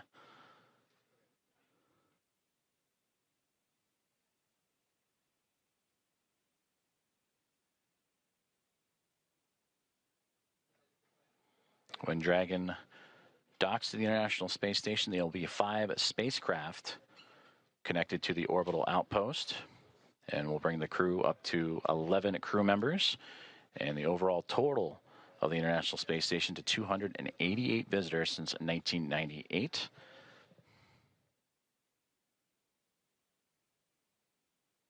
They will join the Dragon Endurance spacecraft that brought up Crew 10 back in March. They will also join with the Soyuz MS-27, a spacecraft that brought NASA astronaut Johnny Kim to the International Space Station in early April. And then 2 cargo craft, Progress cargo craft from Roscosmos also aboard the station, and then eventually the Dragon Grace spacecraft, as we get now views inside of Dragon Grace and looking over the shoulders of Commander Peggy Whitson and pilot Shubhanshu Shukla of ISRO. And you see them adjusting their monitors as the approach continues on for Dragon. And then a great view in the middle of the screen there of the path Dragon is taking. Last time we saw inside, it was more towards the left-hand side of the screen, in which Dragon now flying up and over top of the International Space Station. And now we get great views from Dragon Grace, and there's the strobe light. You can see it ever so faintly illuminating the International Space Station as it continues. Station Houston on the big loop. Dragon is transmitting docking camera video. Please confirm video and data updating in Dragon docking monitor. Also, we have a new docking time of 10:30.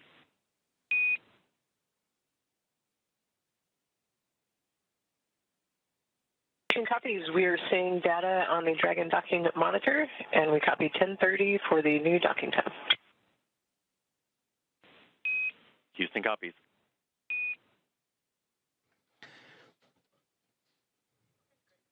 Great communications there on the big loop between the teams in Houston and SpaceX, talking to Dragon Grace and the confirmations of the updated docking time. You heard the words 10:30. That's 10:30 Zulu, which Central Time is 5:30, as we had mentioned, 5:30 a.m. Central, 6:30 a.m. Eastern, as we return to that exciting view from Dragon looking up at the International Space Station. You can ever so faintly see the solar arrays coming into view, and that strobe light illuminating the radiators, which are right along that central portion and angling upward.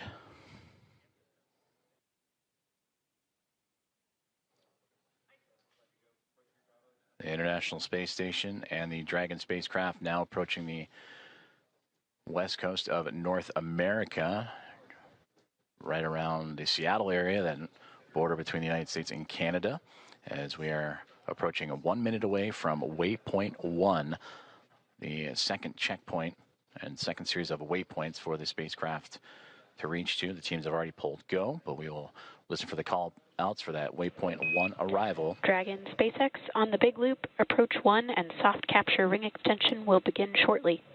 Dragon will continue approach to waypoint 2. As a reminder, manual impulsive retreat recovery is not permitted. And Dragon copies all.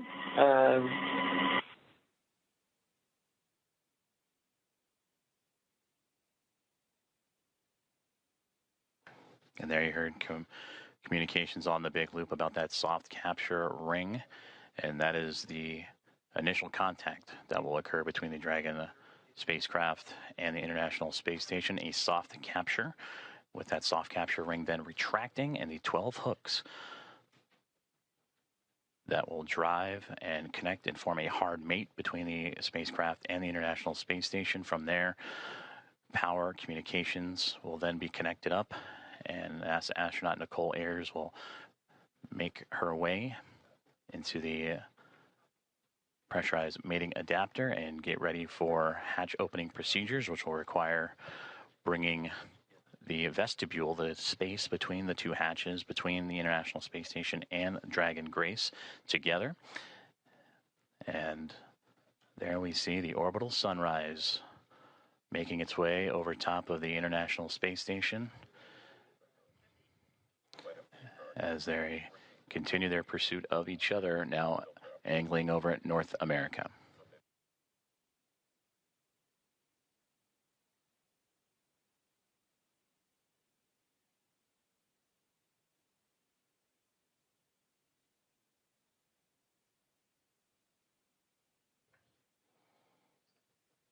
And there in the center screen, if you look at the topmost, the Dragon now perfectly aligned over top of the International Space Station, now looking down at that Node 2 Zenith port, and a great view just off the bottom portion there. That is the Dragon Endurance spacecraft that it'll be just alongside of.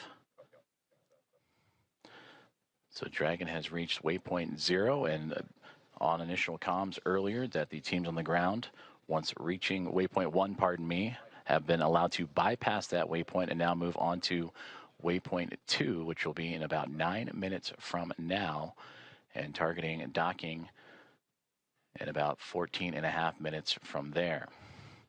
Go, no-go polls for docking in about 7 minutes as the teams on the ground continuing to monitor Dragon's progress. And once they arrive to waypoint 2, there will be a pause, make sure everything is lined up just perfectly before that final approach and docking.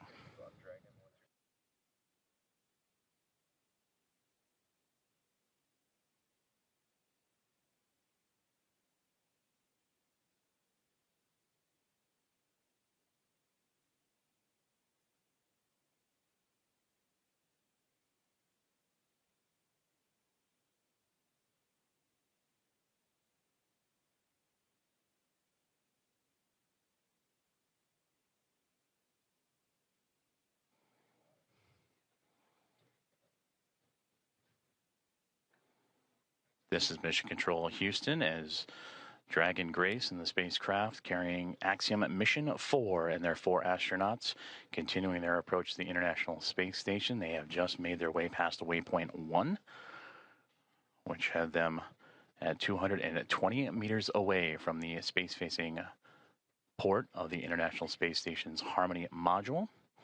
And now on the path to reach waypoint 2, teams on the ground have concurred or agreed that they will take a brief pause at waypoint 2, which is 20 meters away, to make sure everything is aligned precisely. And there you see the view from Dragon and that newly illuminated International Space Station as the two craft navigating its way over North America, coming into an orbital sunrise and daytime period.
and station on the big loop.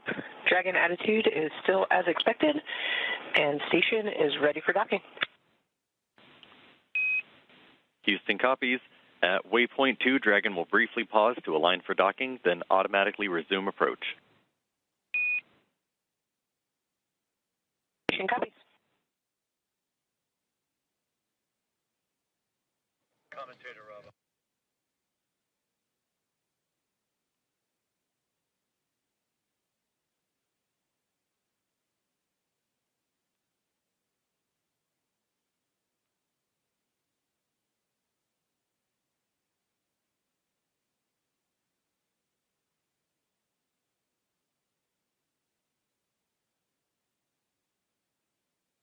You just heard great communications on the big loop from Station and Dragon, as well as the teams in Houston and in Hawthorne for SpaceX and NASA, as the Dragon Grace spacecraft continuing its approach to the International Space Station, carrying Axiom mission for Commander Peggy Whitson, pilot Shubhanshu Shukla of ISRO, Sławosz Uznański-Wiśniewski of ESA, Dragon and SpaceX Tibor. soft capture ring extension complete. Dragon will continue through waypoint 2 without a hold. Second copy, no hold at waypoint 2, and good rating extension. Great communications there. They were anticipating a brief hold to make sure everything aligns, but Dragon Grace continuing on what has been so far so good. A great rendezvous with the International Space Station. They will proceed to continue past waypoint 2. And you also heard in the communications with NASA astronaut Nicole Ayers, the station ready for docking.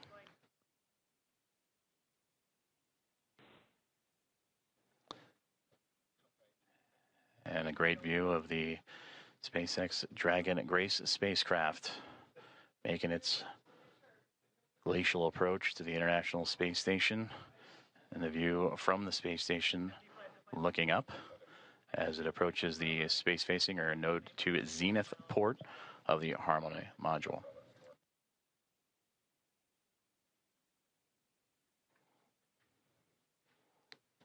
We are about 4 minutes away from the waypoint 2 arrival, which again they are expecting to move right past through without a hold. That is at the 20-meter mark, and proceed right on into docking, a soft capture, and then soft capture ring retraction and hooks to drive. And that capture, about Dragon 8 minutes SpaceX and 47. on the big loop, ground is go for approach 2, and approach is now allowed. Reminder, ensure that visors are closed prior to Dragon's departure from the waypoint. Once Dragon is inside the crew hands-off point, retreat and breakout are not permitted.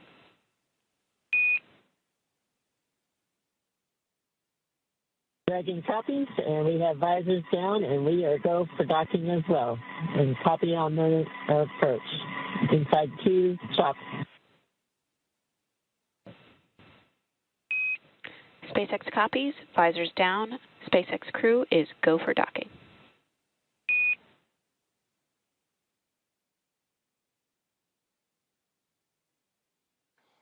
All great communications there, as the communications from the ground up to the SpaceX Dragon Grace spacecraft, as visors are down on the 4 astronauts inside, as they continue their approach to the International Space Station, now nearly 7 minutes away from that initial contact. Dragon and the International Space Station now making its way over the northernmost territories of North America and Canada, and heading towards the Atlantic Ocean, as we are now 7.5 minutes away from the approximate docking time, as Dragon will move smoothly past waypoint 2, about 20 meters away.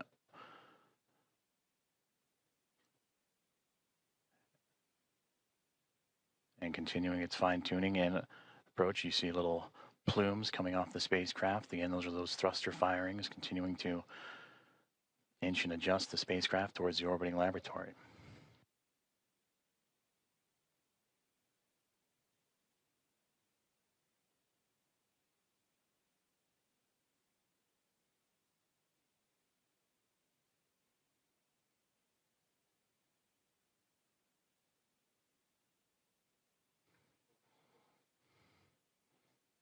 Dragon continuing to get bigger and bigger from the viewpoint of the International Space Station as waypoint 2 about 90 seconds away, and there it'll be just a mere 20 meters away.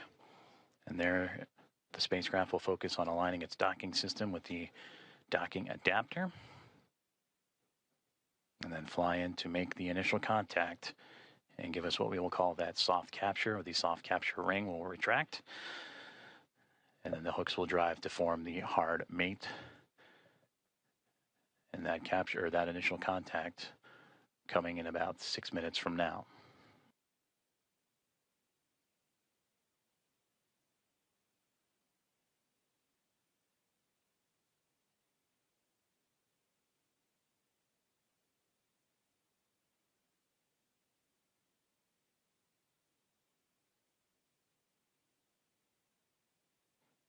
Yes, they have. I can press them. They switch it up.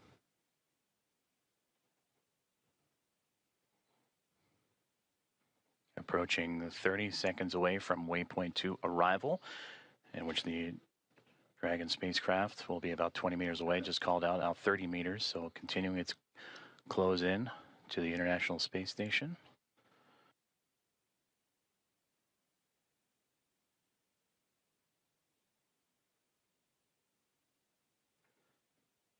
Dragon Grace now 25 meters away.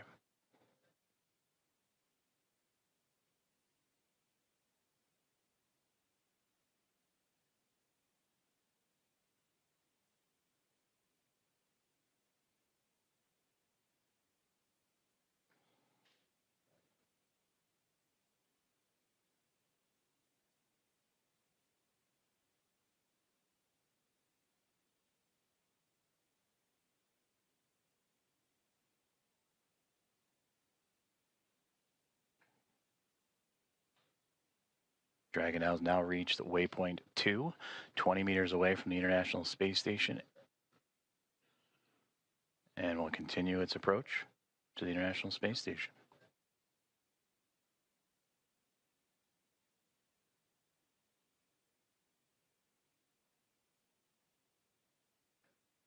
And there you can see a great view of that zenith port, that space-facing port of the International Space Station's Harmony module. As the Dragon spacecraft right now sitting at waypoint 2, just 20 meters away.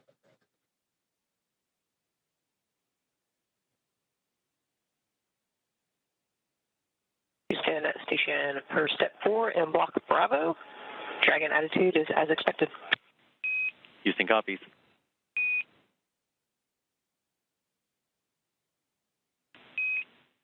Station Houston on the big loop. Dragon is on final approach and is go for docking. Monitor per steps 5 and 6 and 1.102. Station copies. Monitoring per steps 5 and 6.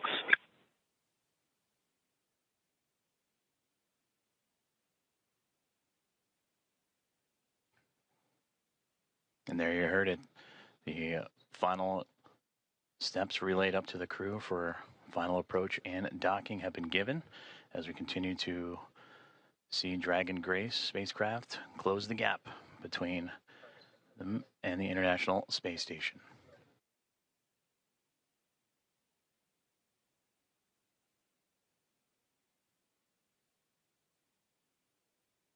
Now, just before the spacecraft reaches the international docking adapter for that soft capture, you'll hear the call out CHOP, or crew hands off point, which Dragon will continue its journey and make that initial connection, that soft capture, in those final few moments.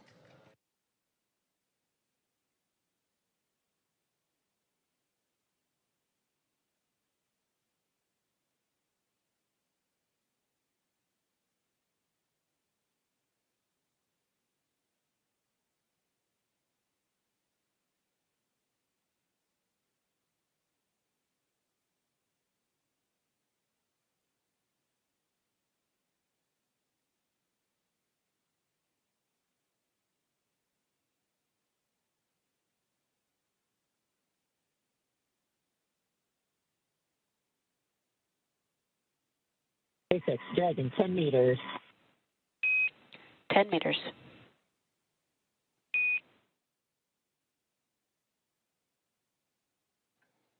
Inside 10 meters, a little less now than 30 feet away, is all that separates Dragon Grace from the International Space Station.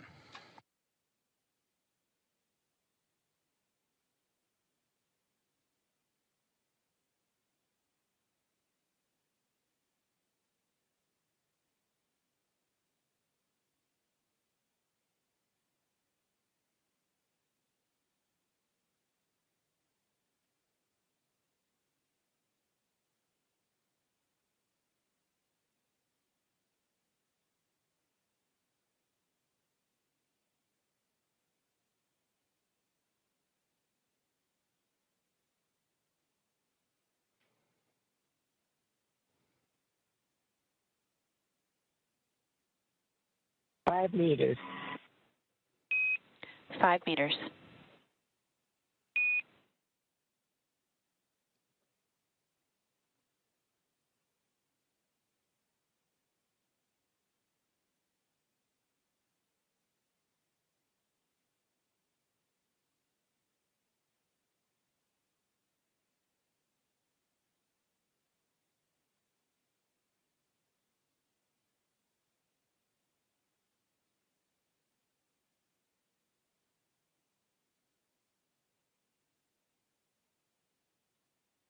Meters, chop. 2 Houston meters. Station, 2 meters, chop. We have chop. 1 meter. 1 meter.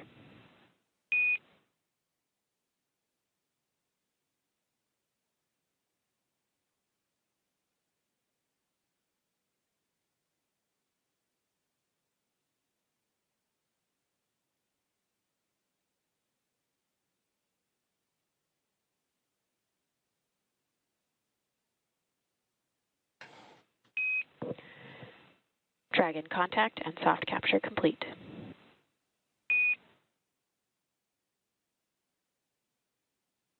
Roger, copy.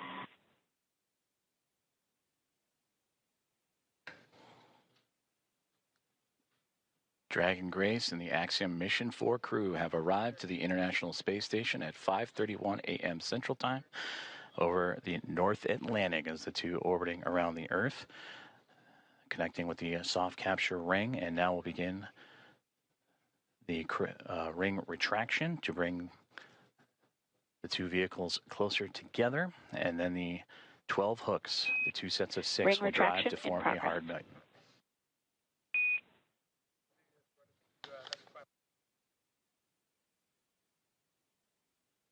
And there you heard there, the soft capture ring is retracting, and then we'll do so until sensors are indicating it's time for those hooks to drive in place and give us a hard capture and firmly secure Dragon to station.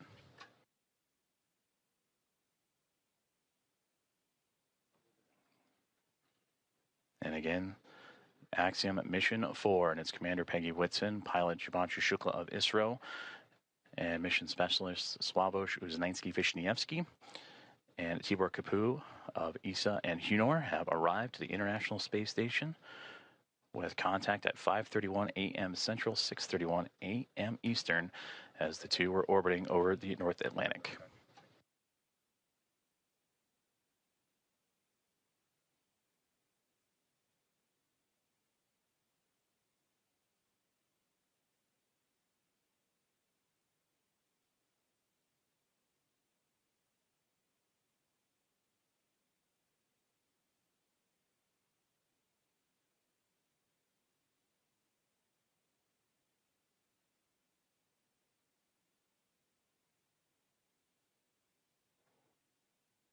The soft capture ring, that initial contact between Dragon Grace and the International Space Station, continuing to retract, and we'll await for the calls that the sensors read that it will be time for those 12 hooks on the Dragon to then begin driving and connecting itself to form a hard mate to the International Space Station.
Ring retraction complete.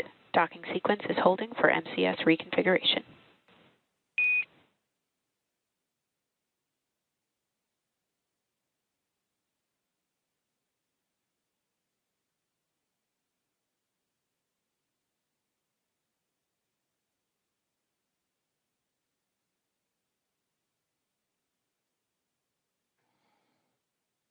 This is Mission Control Houston, as you are seeing a live view of the recently connected Dragon Grace spacecraft with the Axiom Mission 4 astronauts and Peggy Whitson, Shubhanshu Shukla, Sławosz Uznański-Wiśniewski, and Tibor Kapu arrive to the International Space Station. Soft capture and contact at 5:31 a.m. Central Time, 6:31 a.m. Eastern, as the two were orbiting above the North Atlantic. And right now, the two mated with that soft capture, the soft capture ring retracting to pull the spacecraft closer to the International Space Station. And once given the go, the ring or the hooks around the Dragon nose cone will drive and connect to form a hard mate.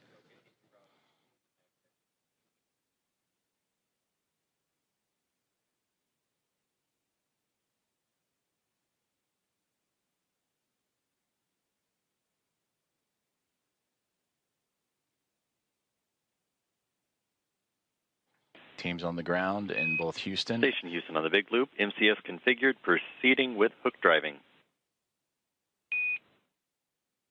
Station copies. And a great call there. That's the next step in this docking procedure, is the driving of the hooks, the 12 hooks surrounding the nose cone or the nose of the Dragon spacecraft. And we'll monitor those. They'll drive in 2 sets of 6. The first set of 6 right now, they're traveling, and we'll continue to follow along as the docking process continues on.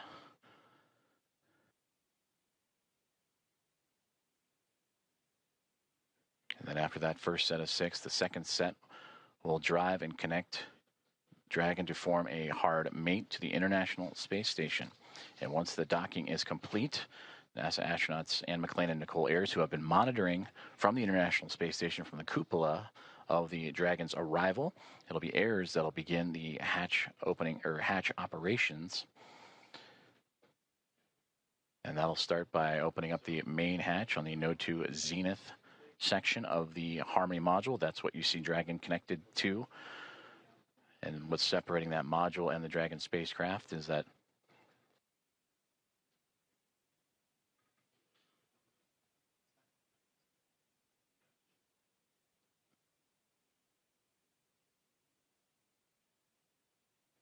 and continuing to monitor that first set of 6 hooks forming that hard mate. And once the full set of 12, Ayers will continue the docking procedures with the leak checks and then begin making its way into the pressurized mating adapter. That's what you see between the Harmony module and the Dragon spacecraft, and access into there to then what we begin pressurizing the vestibule, that small compartment between the 2 hatches. And that vestibule has been exposed to the vacuum of space prior to Dragon Grace's arrival. So the next step is to carefully reintroduce that air and pressure inside so it matches both that of the station and the Dragon spacecraft. And we just received confirmation that the first set of 6 hooks have driven and closed, and we'll now begin the second set of 6 to continue that hard mate between the Dragon spacecraft and the International Space Station.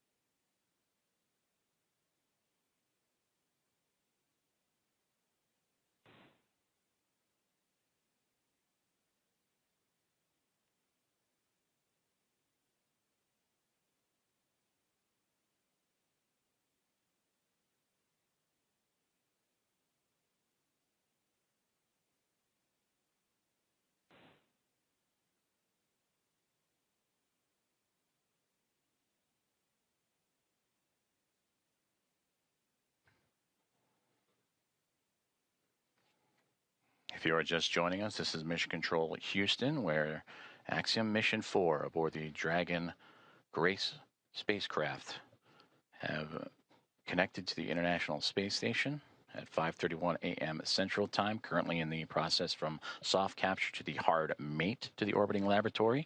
First set of 6 hooks have closed, and now monitoring that second set of 6, 12 in total, to form that hard mate.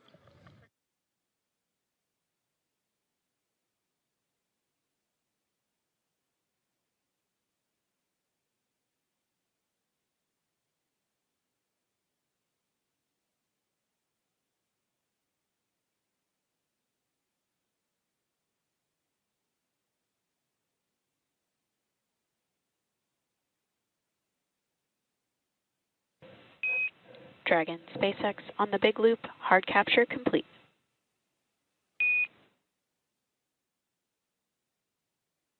Dragon copies. Hard capture complete.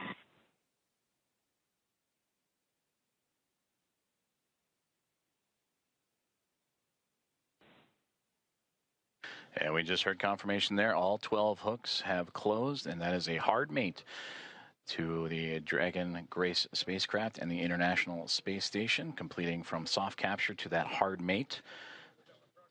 And these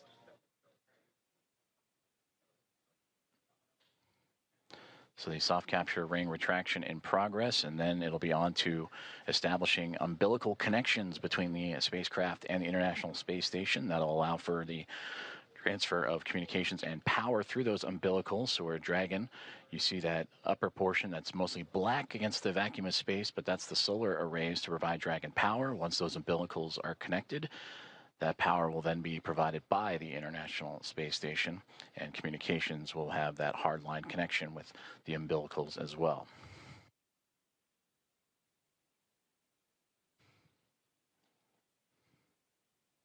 And once those umbilicals have been connected, that'll complete the docking process, and that's when NASA astronauts Anne McClain and Nicole Ayers, namely Ayers, will jump into action and begin the leak checks and hatch opening procedures.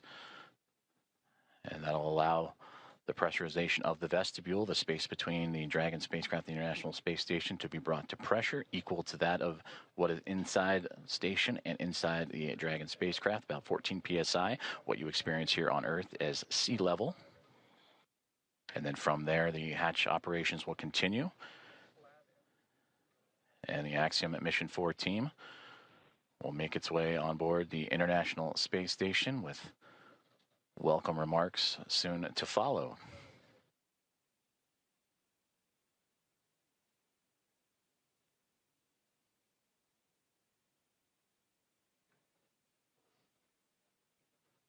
Soft capture ring has now been stowed away, and the umbilicals are in motion again to connect Dragon Grace and the International Space Station, providing that communications, that direct line of communications and power.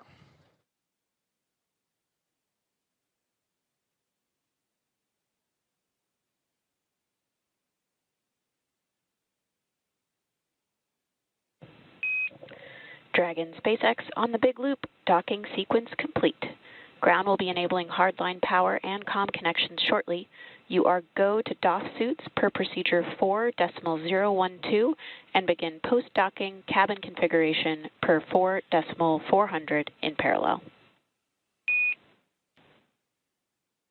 Dragon copies. Docking complete. 4.012 and 4.400 are in work. And Grace is happy to be on Harmony.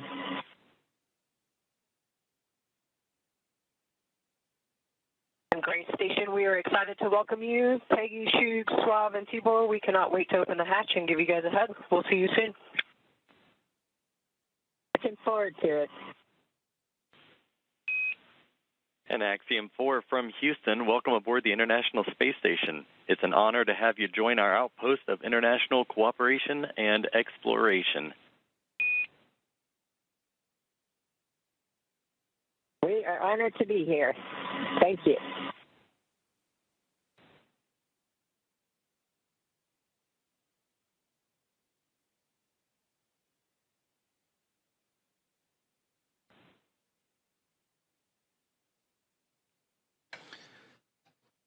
Very exciting moment for all those aboard.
This is Mission Control Houston, and an exciting moment for all of us here at NASA's Johnson Space Center and the International Space Station flight control rooms, as well as the teams in Axiom Space, also in Houston, and in Hawthorne, California, and SpaceX as Axiom Mission 4, the private astronaut mission with Peggy Whitson, who you just heard talking on the big loop, the single line of communications between all four parties, sharing her excitement as she returns to the International Space Station, bringing up first-time flyers and pilot Shubhanshu Shukla of ISRO and mission specialist Sławosz Uznański-Wiśniewski of ESA and Tibor Kapu of húngaro. Contact between the two, between Dragon Grace and the International Space Station at 5:31 a.m. Central Time. And now that the hooks have connected, all 12 and umbilicals deployed, providing power and communications. Now the team inside the International Space Station, namely Nicole Ayers, is going to start beginning the hatch opening procedures. And now that we're docked, she will secure some hardware and then move right into those operations. And first we'll open the large hatch at the Node 2 Zenith, or the space-facing port side of the Harmony module, and that's what you see, similar to where that NASA logo is. That's the Harmony module that the pressurized mating adapter is jettisoning up into and connecting to the Dragon Grace spacecraft. And then from there, she'll traverse into that pressurized mating adapter and we'll begin pressurizing the vestibule, which is that small space between the hatches on Dragon and the space station. And we have talked about this has been exposed to vacuum prior to docking. And we'll need to fill that space with air to make sure that pressure is equal with the atmospheric pressures on Dragon and the International Space Station. Also putting away some hardware in the process, including the docking across. And Ayers will use a small valve on the station's hatch to slowly introduce that air into the vestibule. And flight controllers here in Houston will continue to monitor the pressure and temperature readings inside and verify that everything is A-OK and leak-free before we get ready to open up the hatches.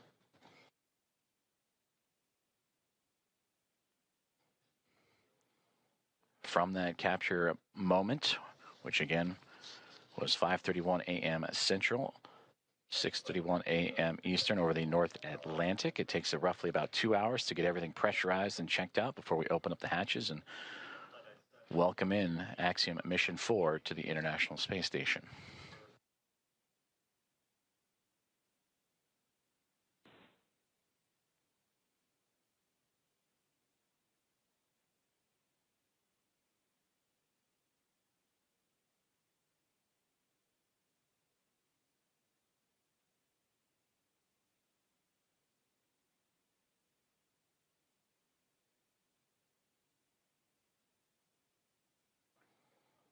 Commentator and producer SpaceX Dragon on the big loop.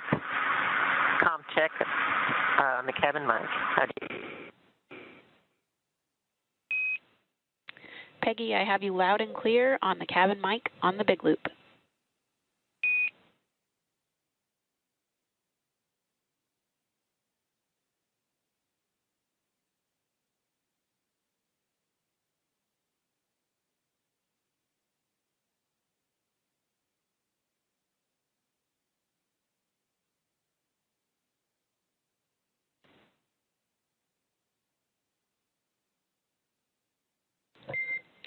Dragon, SpaceX on Dragon Aground. That call on the cabin mic actually came over Dragon Aground.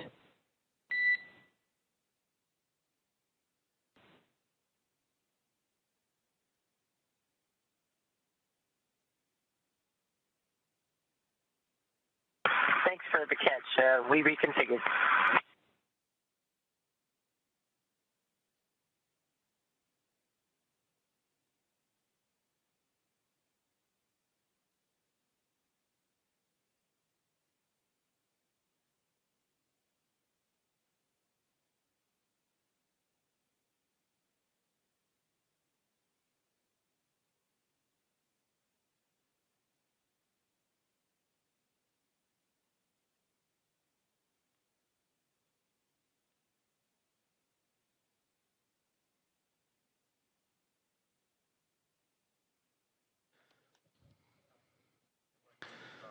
This is Mission Control Houston as we continue to follow along the progress of the contact capture and beginning of hatch opening procedures as Axiom Mission 4 has arrived to the International Space Station with contact at 5:31 a.m. Central Time.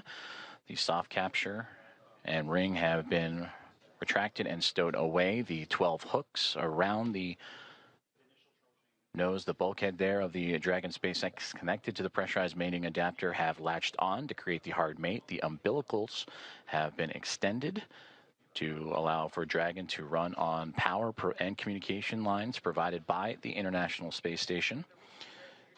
And now looking at approximately 8:35 a.m. Central Time for welcome remarks, and shortly after the Axiom Mission 4 team make their way through the hatchway and into the International Space Station.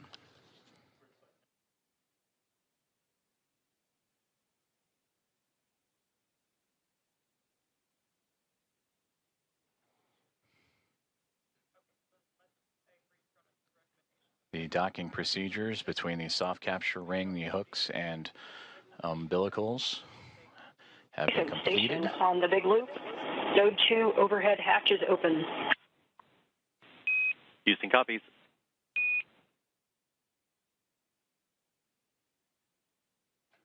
And a good call there down from NASA astronaut Nicole Ayers saying that she has opened up the hatch for the Node 2 Zenith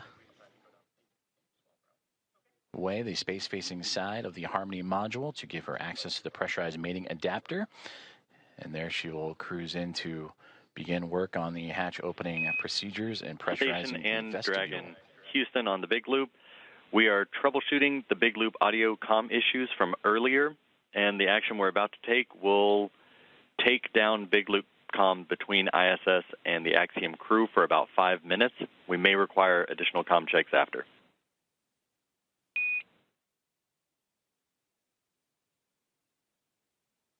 Station copies. Dragon copies.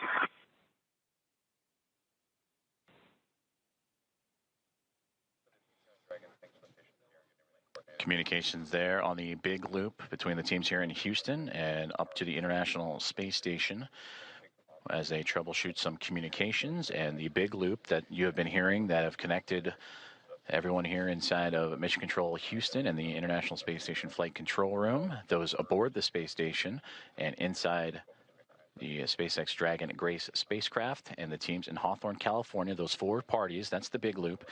They will troubleshoot those communications for about 5 minutes and then recheck. But you heard just prior to that NASA astronauts Anne McLean and Nicole Ayers have begun the hatch opening procedures, in which the large hatch at the Node 2 Zenith, that's the space-facing side of the Harmony module, has been opened, and that will allow for them to begin the hatch opening procedures and pressurize the vestibule, which is what, in addition to the comms checks, we will monitor, as Ayers will use a small valve on the station's hatch to slowly introduce air into the vestibule. That's the gap between the Dragon spacecraft and the International Space Station that has been exposed to vacuum. And from there, they will match the pressure, the atmosphere inside both station and Dragon.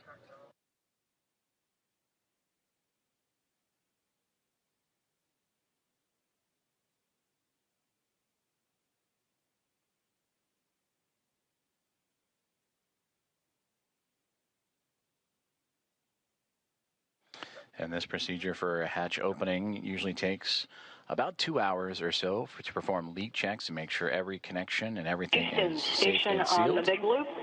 In step 2.4, the time is 10:56. The APAS equalization valve is back closed.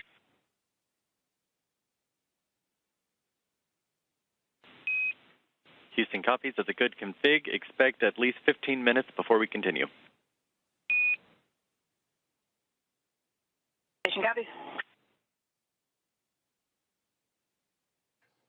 And that communication between the International Space Station and the International Space Station Flight Control Room, and you heard the word APAS hatch. That is the hatch, again, that they will be operating and looking to open up from the space station side. But in doing so, they will need to pressurize, as we've been talking about, the vestibule, and then allow for the atmospheres to match between the Dragon Gray spacecraft and Axiom Mission 4 crew, the vestibule itself, and the International Space Station, all equal throughout to allow for the parties to pass through for the hatch opening and eventual welcome remarks. The contact for Axiom Mission 4 to the International Space Station about a half an hour ago at 5:31 a.m. Central, 6:31 a.m. Eastern. And as they continue to configure the hatch opening procedures for NASA astronaut Anne McClain and Nicole Ayers, between the two of them, we'll continue to work those procedures, and we'll hear those communications throughout in anticipation of Axiom Mission 4 and Commander Peggy Whitson making her return to the International Space Station, her 5th flight, second as a member of Axiom Space and the commander of Axiom Mission 4, and her previous 3 as a NASA astronaut servicing key missions to the International Space Station. And a big part of the coming up in November, 25 years of continuous operations and humans on board the orbiting laboratory. And there she will welcome also first-time flyers and pilot Shubhanshu Shukla of ISRO, Sławosz Uznański-Wiśniewski of ESA, and Tibor Kapu of Hunor for Shukla, Uznański-Wiśniewski, and Kapu representing India, Poland, and Hungary. This will be those nations' first time visiting the orbiting laboratory.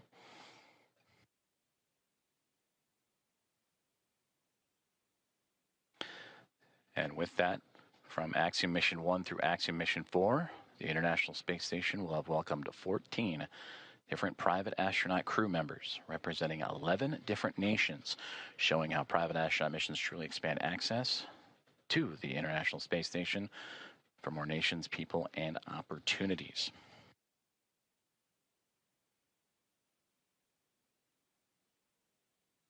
And on your screen, you see the clock counting upwards at the bottom, the T+, that is 1 day, 4 hours, 28 minutes, and now SpaceX Dragon.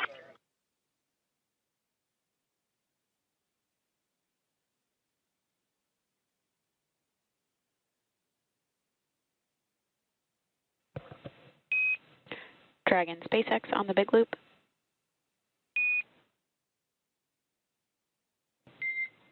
Dragon SpaceX ComCheck on Dragon ground.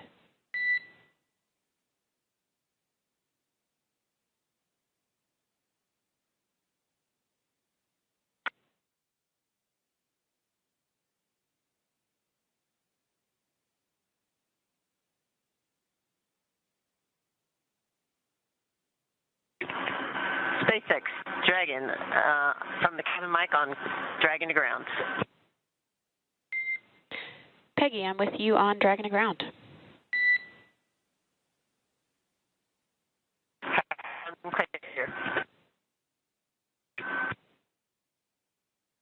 Did you call for me, or did I misunderstand? I was returning your call. Okay, stand by for inventory. Copy, standing by.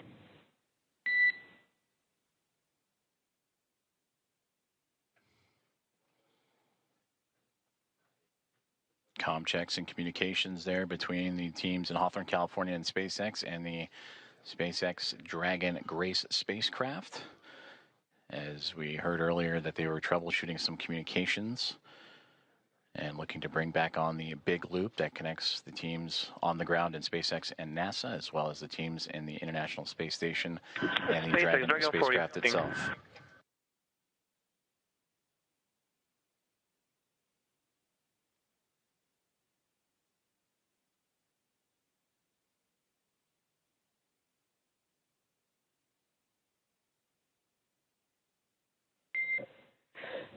SpaceX Dragon 4, inventory reporting on Dragon to ground. And I'm with you on Dragon to ground. We are about to enter a LOS period for about 4 minutes, so we'll need to stand by.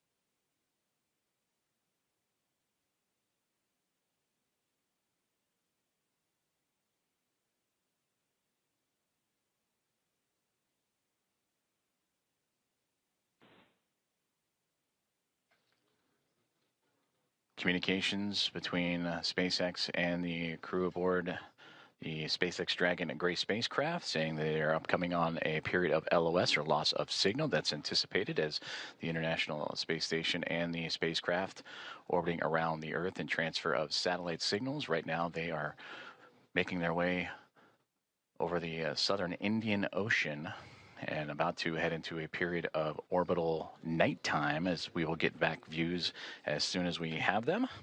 And again, the spacecraft carrying Axiom Mission 4 and the 4 private astronauts contact with the International Space Station at 5:31 a.m. Central Time, and expected to continue with hatch opening procedures as they have already driven the hooks, connected the umbilicals for power and communications, and NASA astronauts Nicole Ayers and Ann McLean working on those hatch opening procedures as we speak.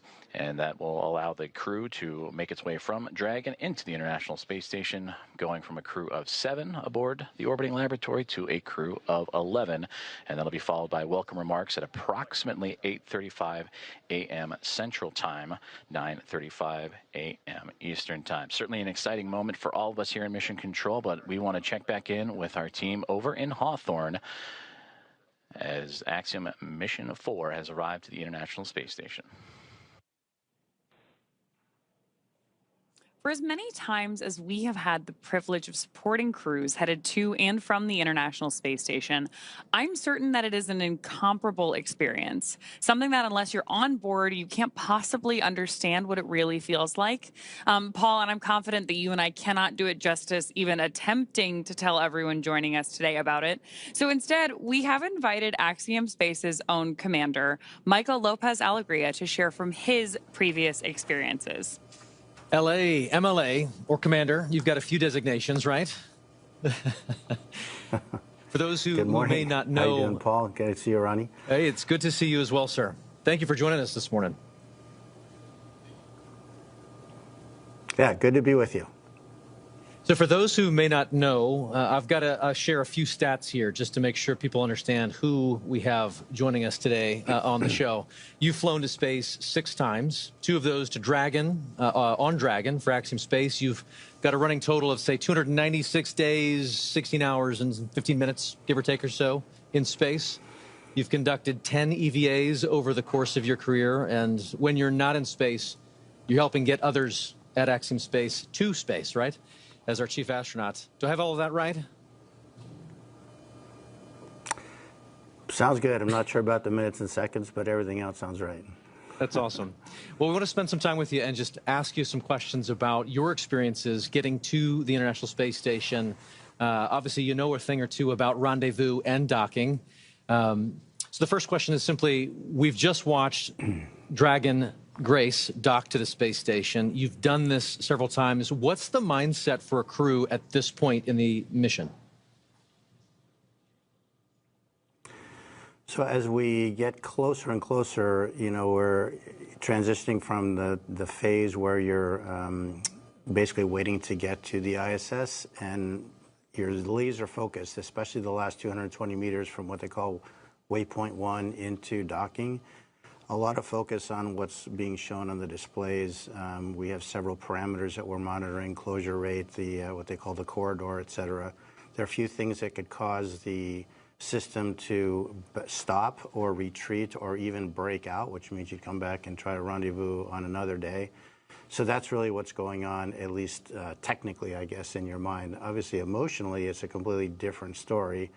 You know, you've been in there. In these cases, their cases, they've been in there for, you know, almost 30 hours since launch. Not a ton to do, and so they're very eager, I'm sure, to get aboard the ISS and start working. So for you, on your missions, say AX-1 and AX-3, what was this moment of the anticipation of the hatch opening? What was that like for you and your crew? You know, like a lot of spaceflight, it's very busy, and you're trying to juggle a couple of different emotions. I mean, obviously, one is you've got a lot to do. They're getting out of their suits. They're putting on their flight suits to get across. They've got some reconfiguration of the onboard systems to take care of. So on that plane, you know, you're sort of focused on the task at hand.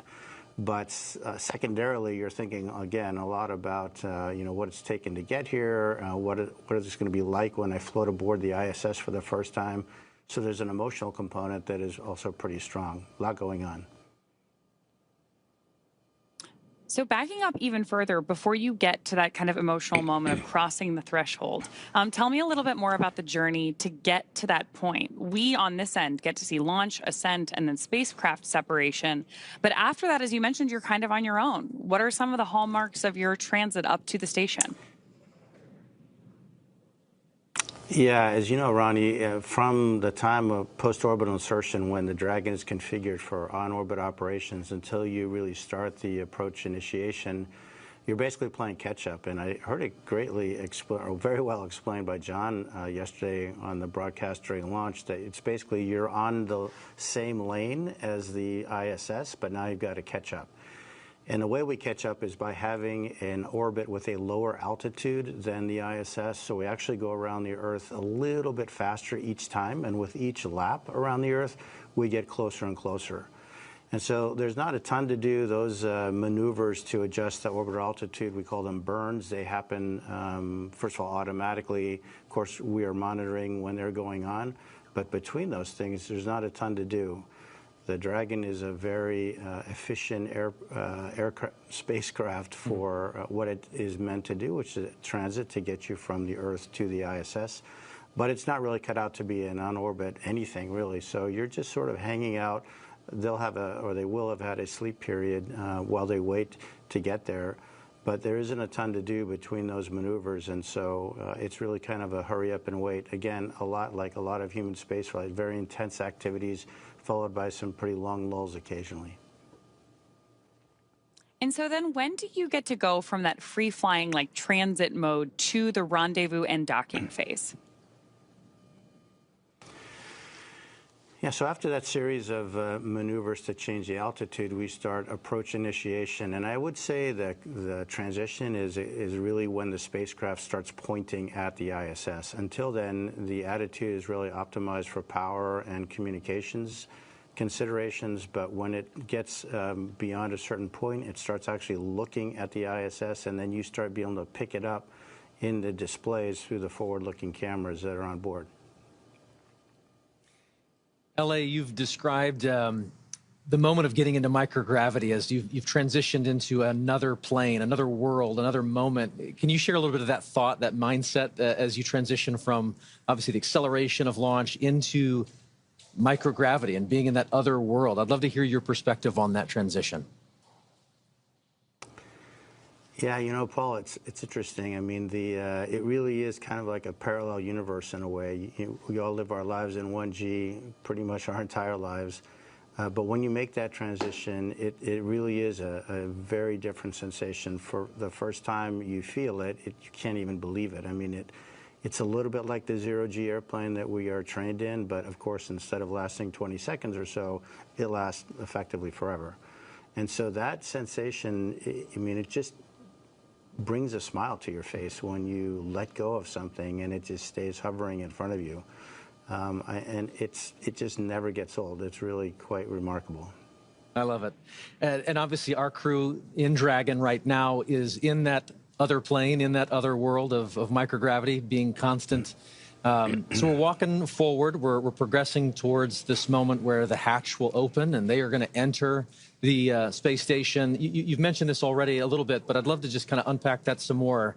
What is it like to just kind of float through that hatch and realize you're no longer in Dragon, you're now in the station? Yeah, think about the experience that these guys have had. I mean, they've been training in the mock-ups that look just like the ISS, but you're obviously walking around in there. You're not floating. So now they've experienced microgravity, but in the fairly confined spaces of the spacecraft. Once the hatch is open, it's a special moment, and as a commander, you really never get to see it because generally they go in first. But you can just feel their wonder as they float across the hatch, and they are actually in that environment that on the one hand looks so familiar, but in a different way feels very different because now you're floating and not walking through it.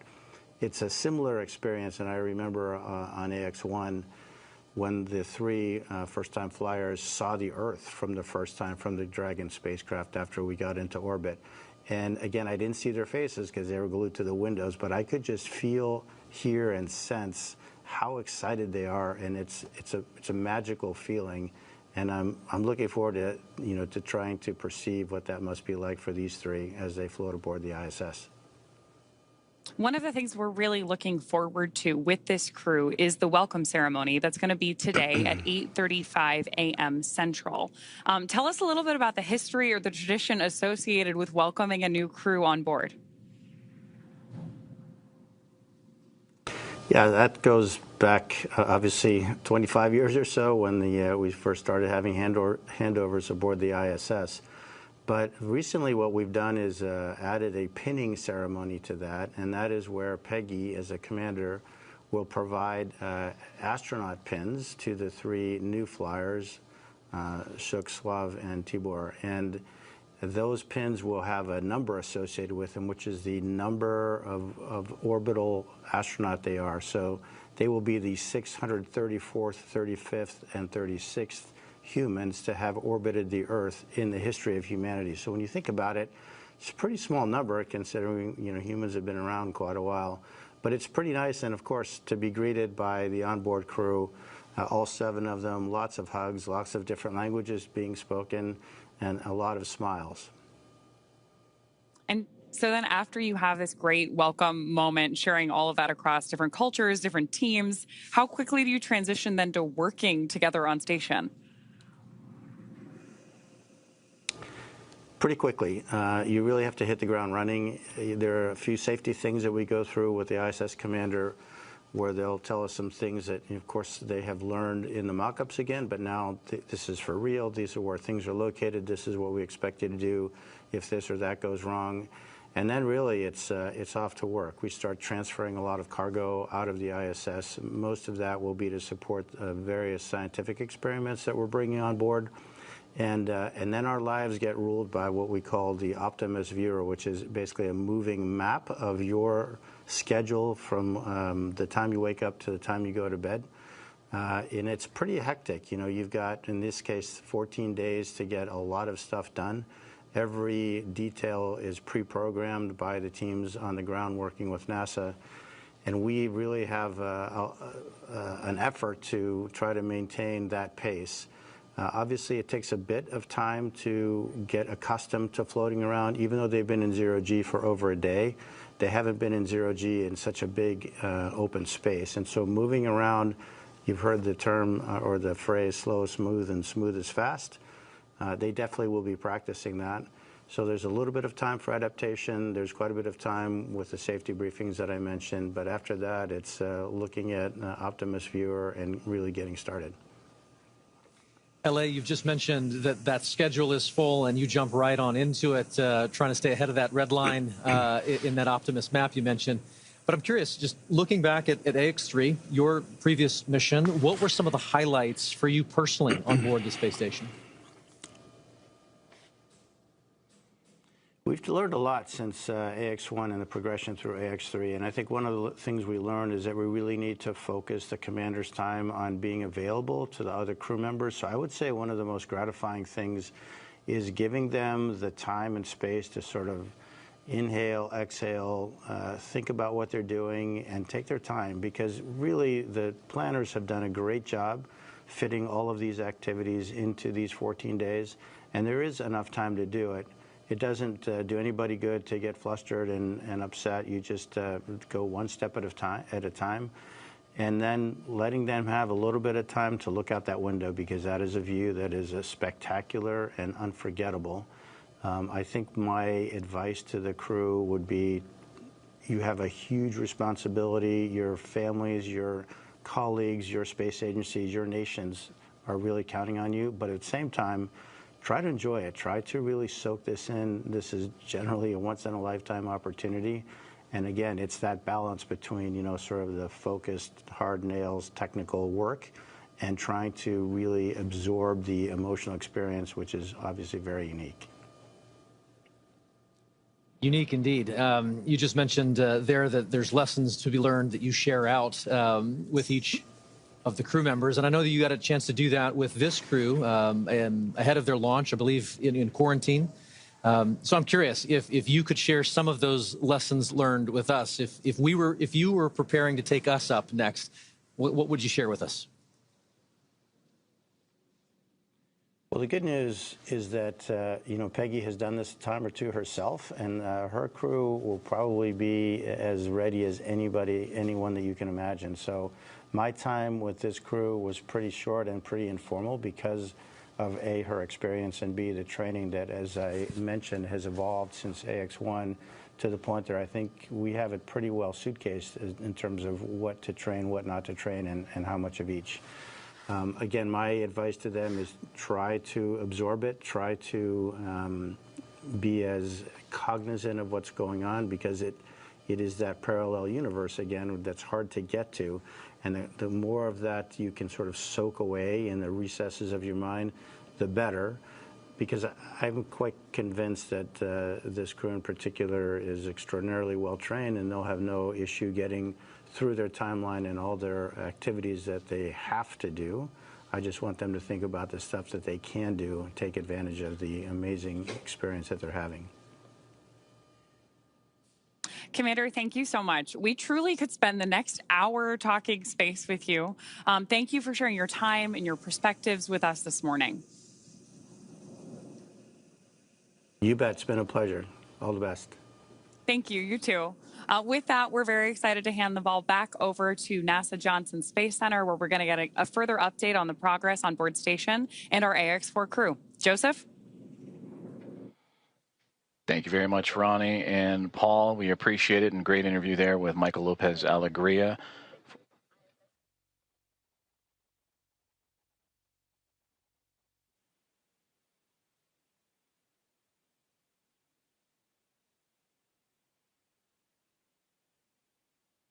Dragon copies. And a great update right there to bring us right back into what's been happening and all the key milestones of the hatch opening process and the docking process for Axiom and Mission 4. Its team on the Dragon Grace spacecraft, and have connected to the International Space Station. You heard that power and the connection with the umbilicals. Everything has been established. A hard mate has been created after the initial contact and soft capture connection and ring retraction. That was at 5:31 a.m. Central Time, so a little less than an hour ago. And we are still on board, as Ronnie, as you mentioned, tracking that welcome remarks and welcoming the crew formally on board the International Space Station around 8:35 a.m. Central Time.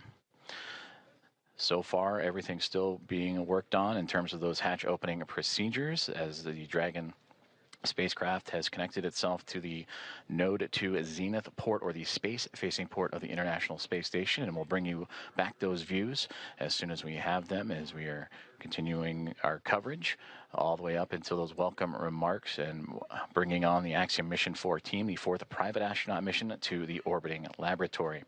On board the International Space Station as we speak, as you heard, those comms checkouts and power and communications checkouts continuing to roll on along.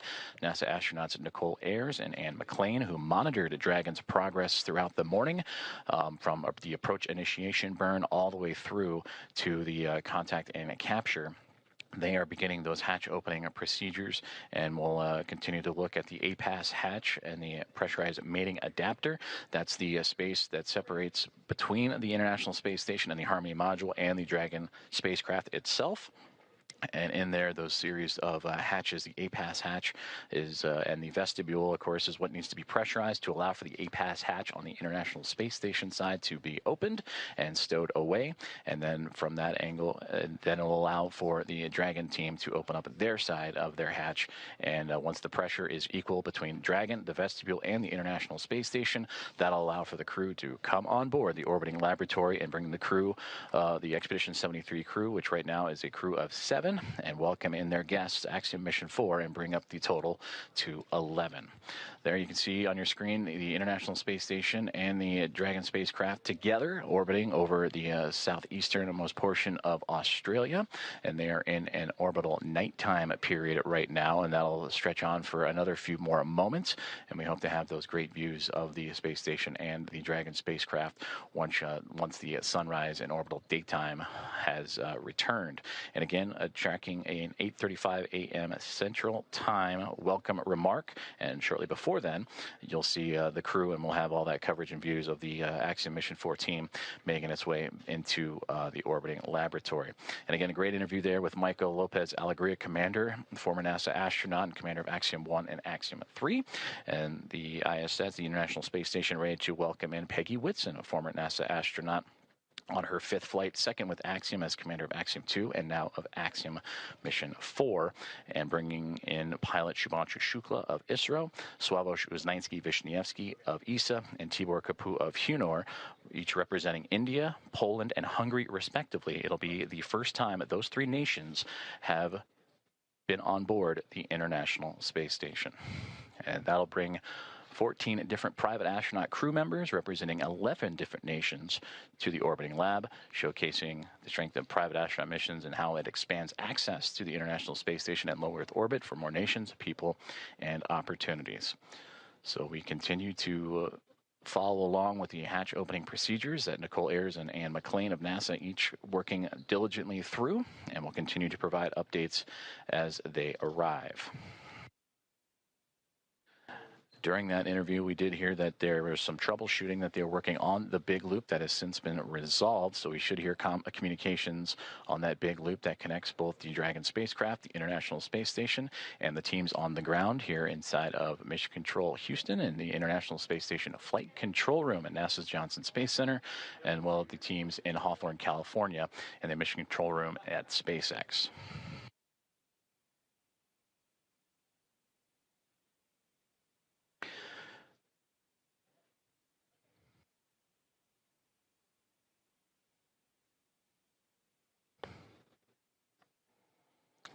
Currently on board the International Space Station.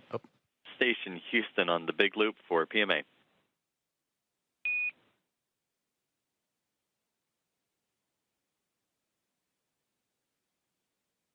Houston Station, go ahead on the big loop. Hey, we're about to get you into your next activity, but in the meantime, would you mind setting up a video of the PMA so that we could watch the crew ingress? You can use the Node 2 Camera 1 or Camera 2. That's going to work. Thank you.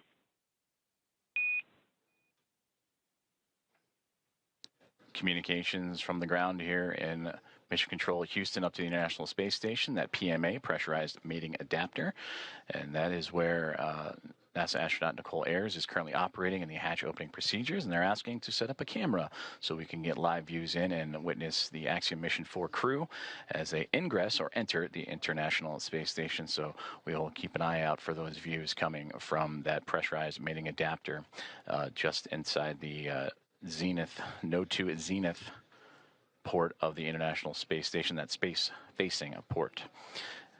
Before those communications, I'm going to say aboard the International Space Station as we speak, the 7 members of the Expedition 73 crew, featuring Anne McLean and Nicole Ayers, who are prime characters in today's docking operations, joined by Takuya Onishi of JAXA and Kirill Peskov, alongside NASA astronaut Johnny Kim, Sergei Ryzhikov, and Alexei Zubritsky.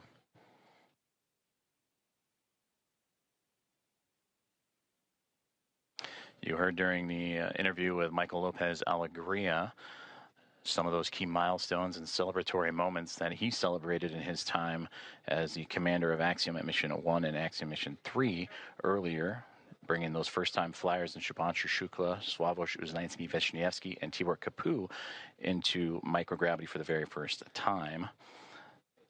The International Space Station also featuring first-time flyers Nicole Ayer and Kirill Peskov, alongside with Johnny Kim and Alexei Zubritsky for Ayers and Peskov. They recently just celebrated their 100th day in orbit this past Monday. You actually have both Node 2 cameras on. You guys are welcome aboard. Fantastic. Those are great views. Thank you.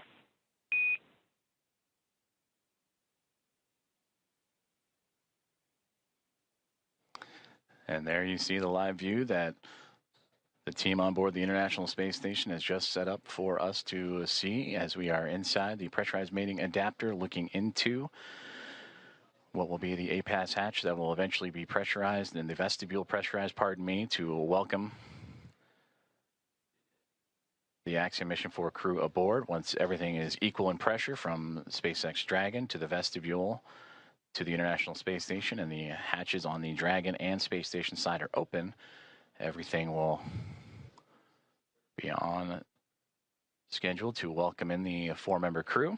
And the, again, welcome remarks tracking for approximately 8:35 a.m. Central Time, 9:35 a.m. Eastern. And you heard Michael Lopez Alegria talking about the pinning ceremony that will take place during those welcome remarks. I'm looking forward to seeing those as the team aboard the International Space Station continuing to work through their hatch opening procedures.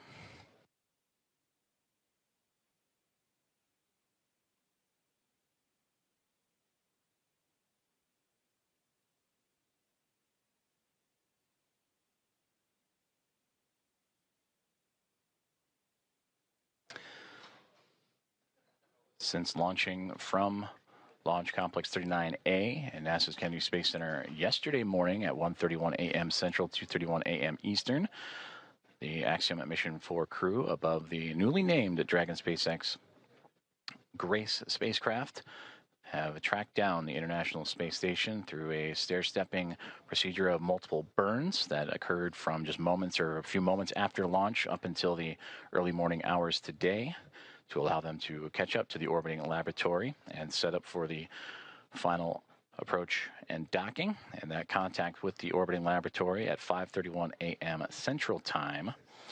And from that point on, it takes about 2 hours or so to allow for the hatch opening and hard mating procedures to be complete, umbilicals to be run, power and communications to be connected. And once everything is set, that's where you'll begin to see the hatch opening procedures and lead up to those welcoming remarks.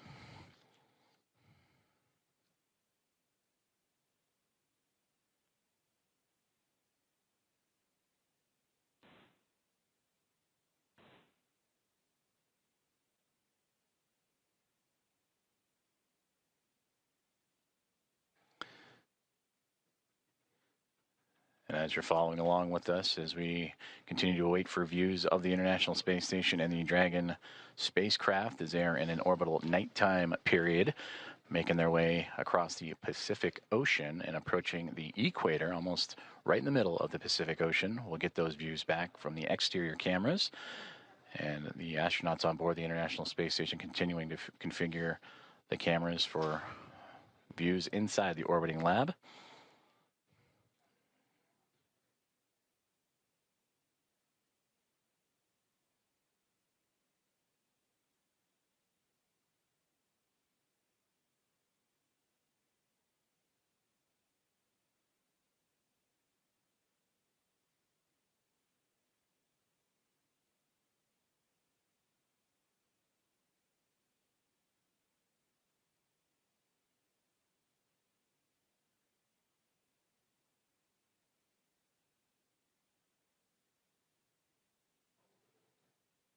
If you are just joining us, you are watching live coverage of the docking of Axiom Mission 4 to the International Space Station, the fourth private astronaut mission to the orbiting lab and the first since January of 2024. Docking has occurred, and that was exactly an hour ago, 5:31 a.m. Central, 6:31 a.m. Eastern. And now with Axiom Mission 4 attached to the International Space Station, docking and leak checks and hatch procedures and opening procedures continuing to move along. The crew aboard the SpaceX Dragon Grace spacecraft going through their procedures, as well as the 7 members of the Expedition 73 crew who are in the middle of their workday, and namely NASA astronaut Nicole Ayers and Anne McClain, who oversaw today's approach monitoring from the cupola of the International Space Station, that window to the world that you see so many wonderful views from. And Nicole Ayers currently working in the space-facing hatch of the Harmony module, where on the other side of the APAS hatch and vestibule is the Dragon SpaceX spacecraft. Ayers will use a small valve on that station's hatch to slowly introduce air into the vestibule. That's the space between the Dragon spacecraft and the International Space Station. That area has been exposed to vacuum of space, so that needs to be brought up to 1 atmosphere, or about 14 psi, what we know here on Earth as the pressure at sea level. And the flight controllers here in Houston will continue to monitor that pressure and temperature readings inside and verify that everything is leak-free before we go ahead and open up the hatches.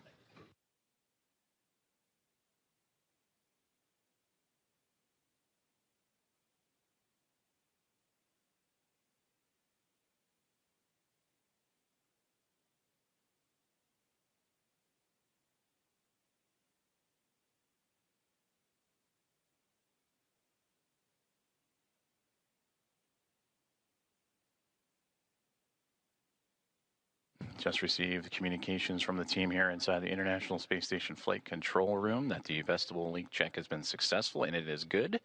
So they will continue to move forward with the hatch opening procedures. And again, you heard in the interview with Michael Lopez Alegria, slow is smooth, smooth is fast, as these teams making sure everything is sealed up and safe as they continue through hatch opening procedures.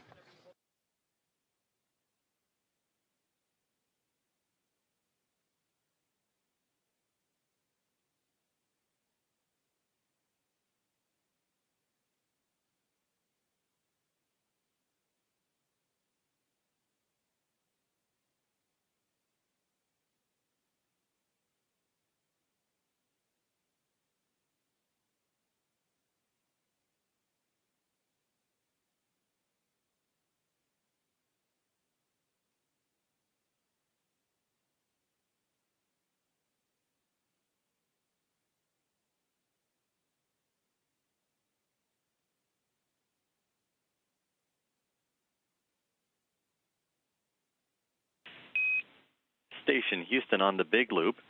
We are doing some more troubleshooting for the C2V2 audio issue, so Big Loop is going to be down for another 5 minutes. In the meantime, you are go to pick up in step 3.1 of 2.102, and NASA TV should be available on VME TV now.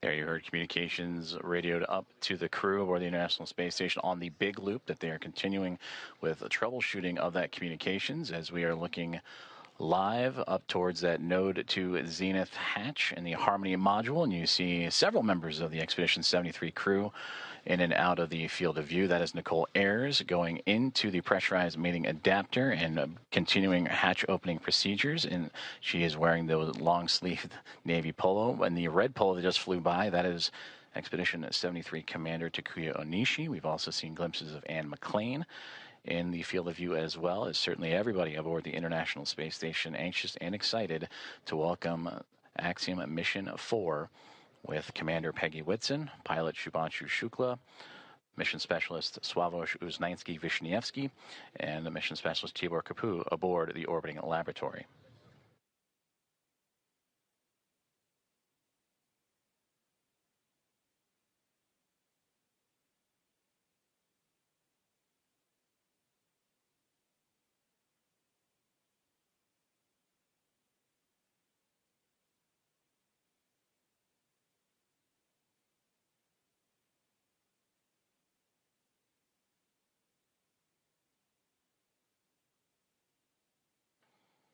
This is Mission Control Houston. If you are just joining us, you are following along with live coverage of the docking and soon-to-be hatch opening and welcome remarks of Axiom Mission 4 to the International Space Station.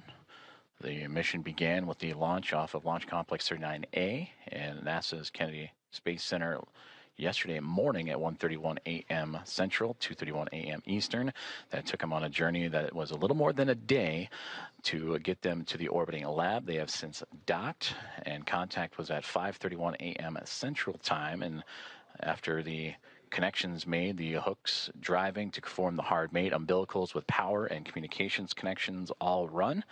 Now it is those hatch opening procedures and leak checks that the crew is currently working through aboard the International Space Station, while the crew aboard Station the on 2 for step 3.2, seeing about 0 for the DVTT, looking for your go to continue.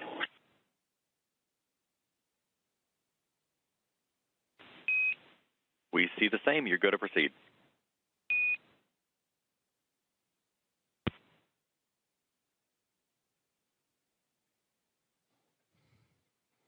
And continued communications as Nicole Ayers once again floating into that pressurized mating adapter and continuing those hatch opening procedures to welcome Axiom Mission 4.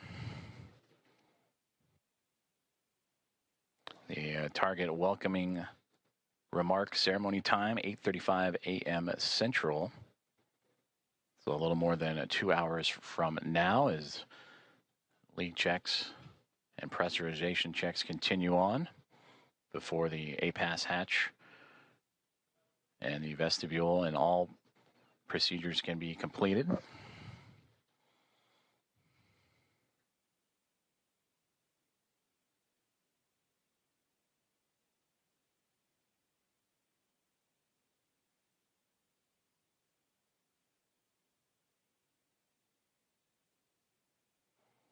And a great view of some of those procedures as Nicole Ayers again. You can see her with that right hand turning the crank and working on that hatch to continue those procedures.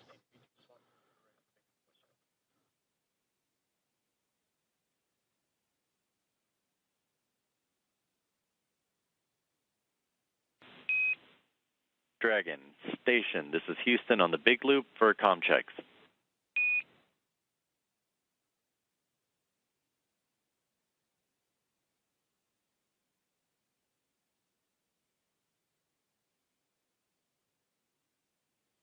Dragon has you loud and clear.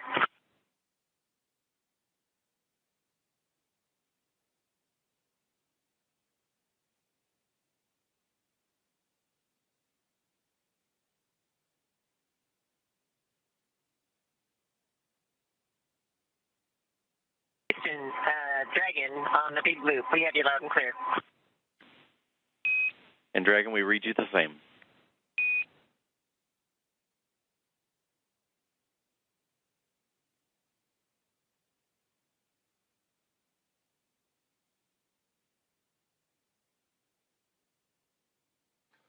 Great communications checks there as the teams on the ground continuing to work on those communications between the International Space Station and the ground, as well as the teams here in Mission Control Houston and Dragon, as we are watching live inside of the International Space Station up into the Node 2 Zenith hatchway as NASA astronaut Nicole Ayers continuing with her hatch opening procedures.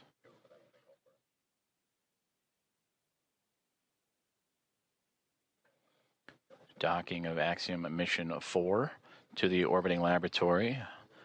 occurred about an hour and 10 minutes ago at 5:31 a.m. Central, and since then the crews for both station and inside Dragon have been going through those procedures and making sure everything is as it needs to be, including the proper leak checks and stowage from both perspectives, before continuing on with hatch opening procedures and welcoming remarks. We'll continue to provide updates, and you'll hear calls on the big loop of all four parties: NASA's Mission Control and the International Space Station Flight Control Room, SpaceX in Hawthorne, California, and the teams and the Expedition 73 crew aboard the International Space Station, and Axiom Mission 4 aboard the Dragon and Grace Dragon Houston spacecraft. on the big loop. Stand by for hardline audio config.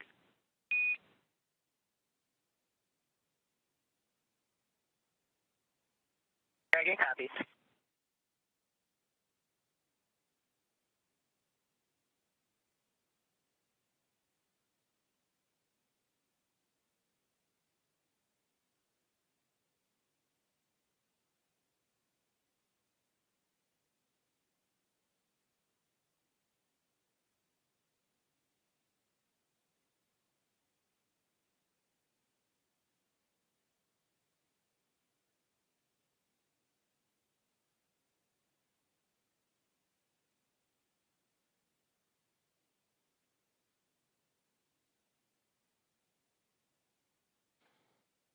Also a part of these procedures, and once hatch opening continues to move along, the crews will install IMV ducting to help mix the air of the space station environment with the air inside of Dragon and seal up some of those lithium hydroxide cartridges that scrub the carbon dioxide inside of the Dragon spacecraft.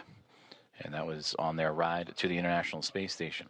They'll also check some vent valves as we go, and maybe need a little bit more time on board, but these last final checks are crucial to make sure everything is good to go, since it will remain docked to the International Space Station for nearly 2 weeks.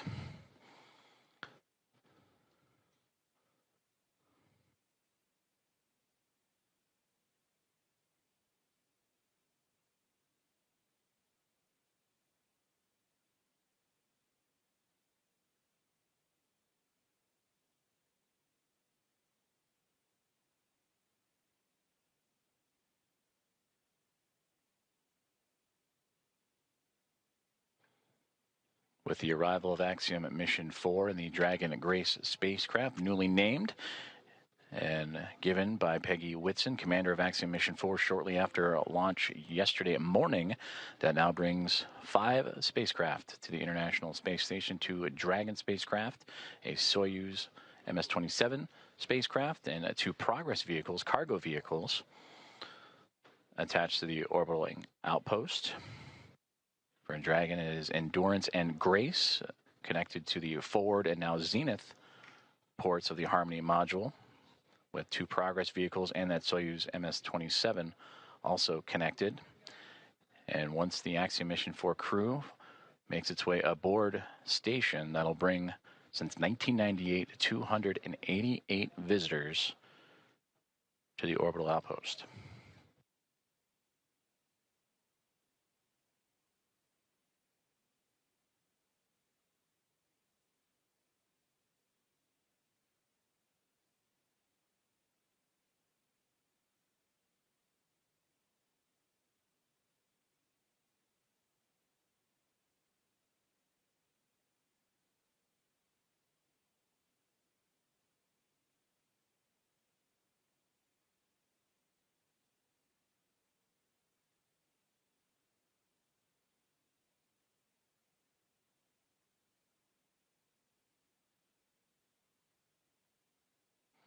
Nicole Ayers, NASA astronaut, has returned to inside the pressurized mating adapter and working on the APAS hatch and hatch opening procedures,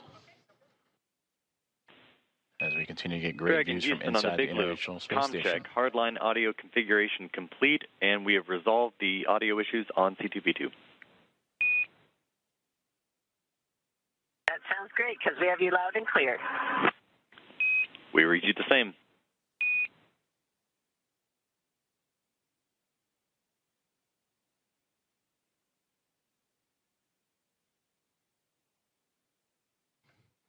And that was a good communications checkout The team's on the ground up to Dragon Grace on the C2V2 line, common communications for visiting vehicles, and that communications line connecting all parties.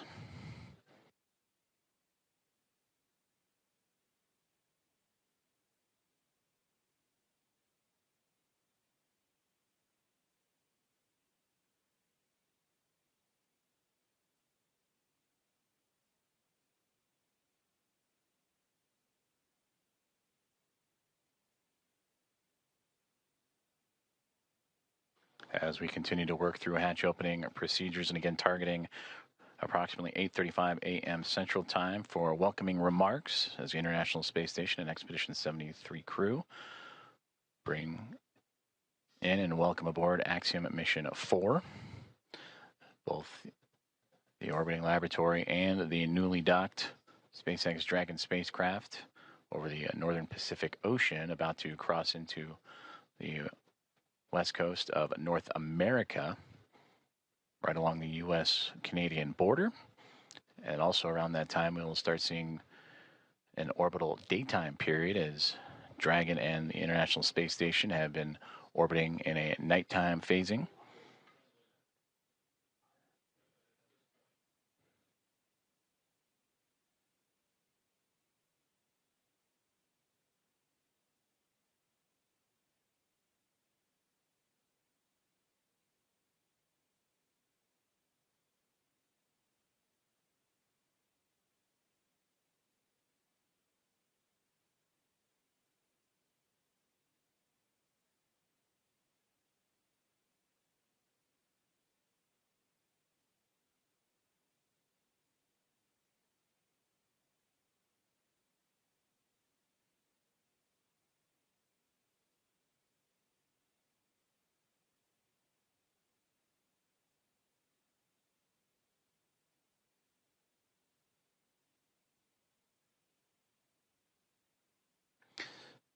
Currently experiencing a satellite handover period, and we'll continue to bring you the live views from the International Space Station, both inside or exterior.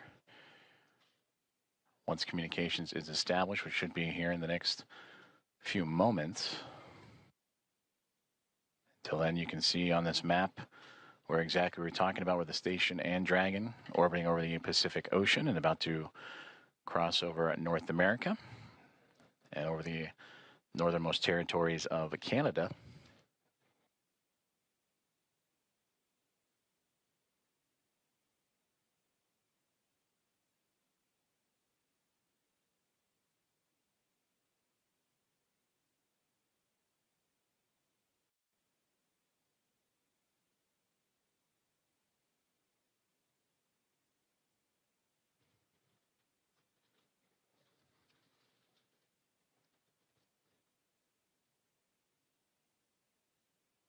As we wait for those communications to return, to recap, Axiom Mission 4 has connected with the International Space Station after launching from NASA's Kennedy Space Center yesterday morning at 1:31 a.m. Central Time to connect with the space station at 5:31 a.m. Central this morning. So a little more than a day's transit, and where it would execute a sequence of burns to raise its altitude and close the distance between Dragon Grace and the International Space Station through a phase burn, boost burn, close burn, transfer burn, and then eventually the co-elliptic burn, to make sure that the spacecraft is on the same pathway as the International Space Station and able to make its way up and over top of it to connect to the space-facing port of the Harmony module, the Node 2 Zenith port. As we now get views back inside of the International Space Station, that is the view from the other side. We mentioned the space-facing port. That is looking up into where the hatchways will be to allow for the Axiom Mission 4 crew to pass through and be brought aboard the International Space Station. For Peggy Whitson, commander of Axiom Mission 4, her second flight as an Axiom commander after previously serving as commander of Axiom Mission 2. This is her 5th flight and return to the International Space Station, where she continues to build on an impressive career, the most experienced United States astronaut entered the mission with 675 days to her credit, and will certainly add to that record-setting total in her time aboard the orbiting laboratory, and bringing up pilot Shubhanshu Shukla of ISRO, Sławosz Uznański-Wiśniewski of Polsa, and Tibor Kapu of Hunor. And for Shukla, Uznański-Wiśniewski, and Kapu, representing India, Poland, and Hungary, respectively, for those nations, it'll be their first time coming to the International Space Station. Nicole Ayers. And the last one into the hatch, I believe that was Anne McLean, making her way in as they continue to work through hatch opening procedures.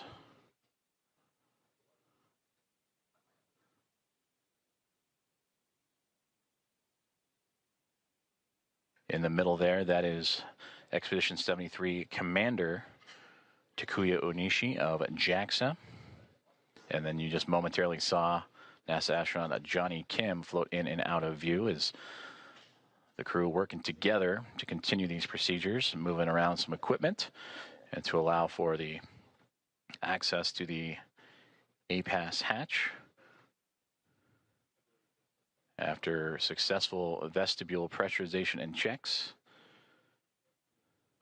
And that's the operations that Nicole Ayers is working on right now with Takuya Onishi.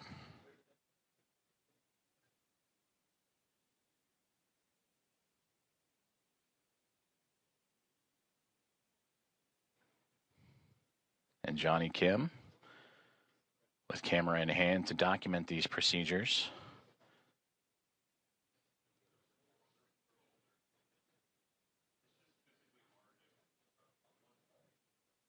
And again, just on the other side of this hatchway is where the Axiom Mission 4 crew going through procedures of their own, inventory and doffing their suits that they wore on the uphill ride to their initial orbit.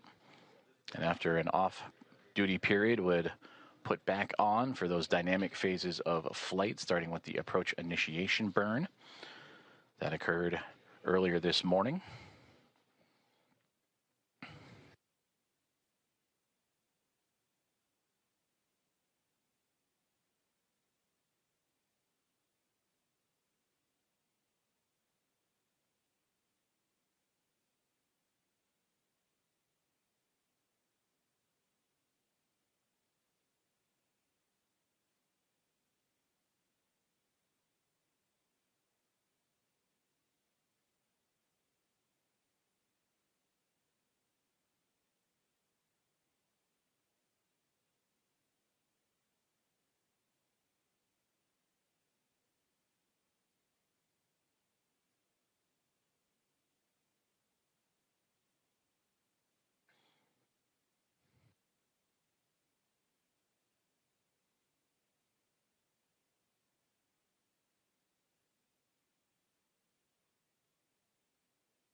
If you are just joining us, good morning from Mission Control in Houston in the International Space Station Flight Control Room, as we are looking live inside of the International Space Station as NASA astronauts Nicole Ayers and Anne McLean, alongside with Commander of Expedition 73 and JAXA astronaut Takuya Onishi, going through a hatch opening procedures. And there you can see as the team has worked together to open up that APAS hatch and continue on with those procedures to welcome aboard eventually the Axiom Mission 4 crew with the welcome remarks. Currently still targeting. Big Blue, the APAS hatch is open and no condensation observed on the fields. Houston copies. Looks great. Thank you. And a perfect call down right there, as that is the APAS hatch that we were just mentioning that Nicole Ayers and team have opened up, and radioing down the status and condition of that hatch with no condensation reported.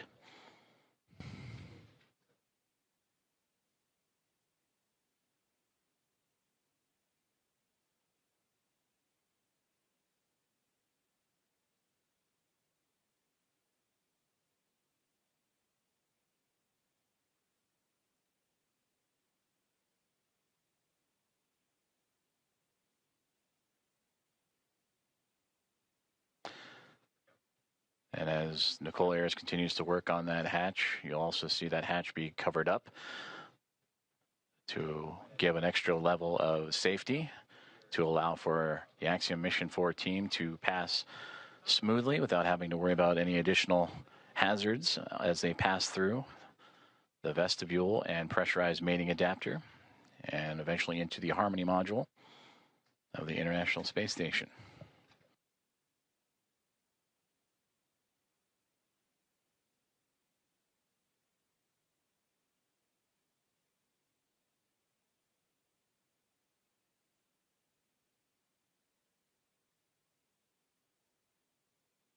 Another step in this hatch opening procedure is the removal of the docking cross, which it looks like that is what Nicole Ayers is working on as we speak. And you sometimes catch glimpses of it on the docking procedures that was exposed to the vacuum of space to help provide targeting for visiting vehicles. But that'll be another step in this hatch opening process, again, to help clear the way for that pass-through between the Dragon SpaceX Grace spacecraft and the International Space Station.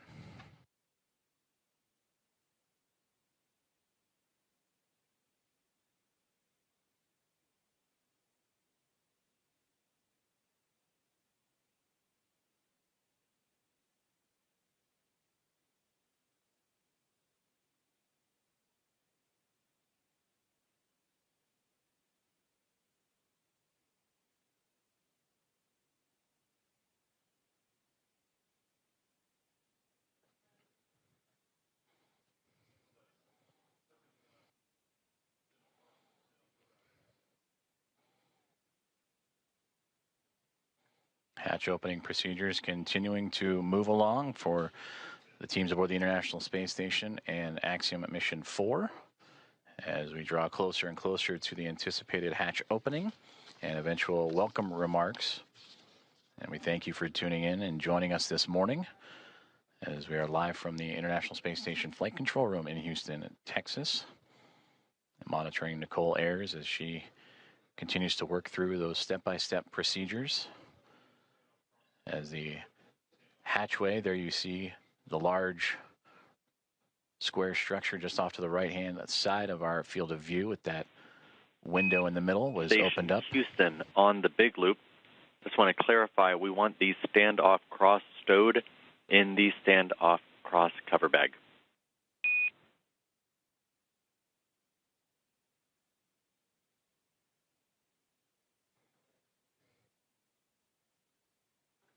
Station copies.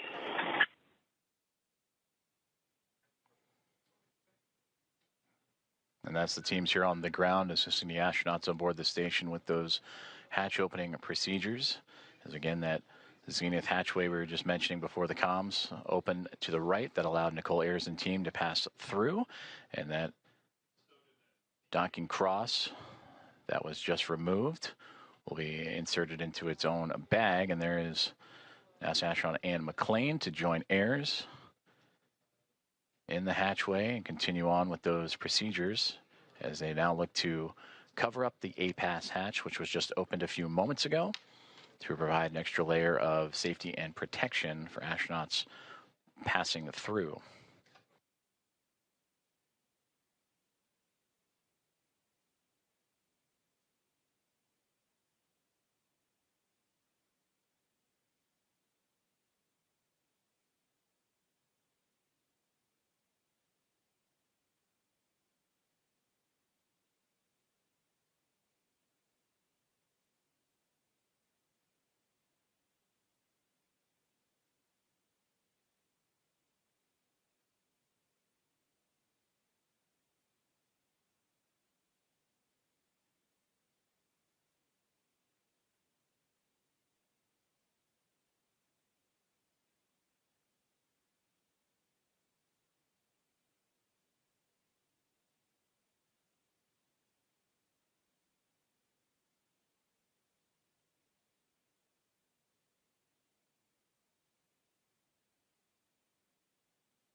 Dragon.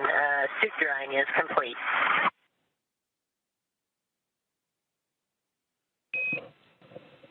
And Dragon, we copy on the big loop, suit drying complete.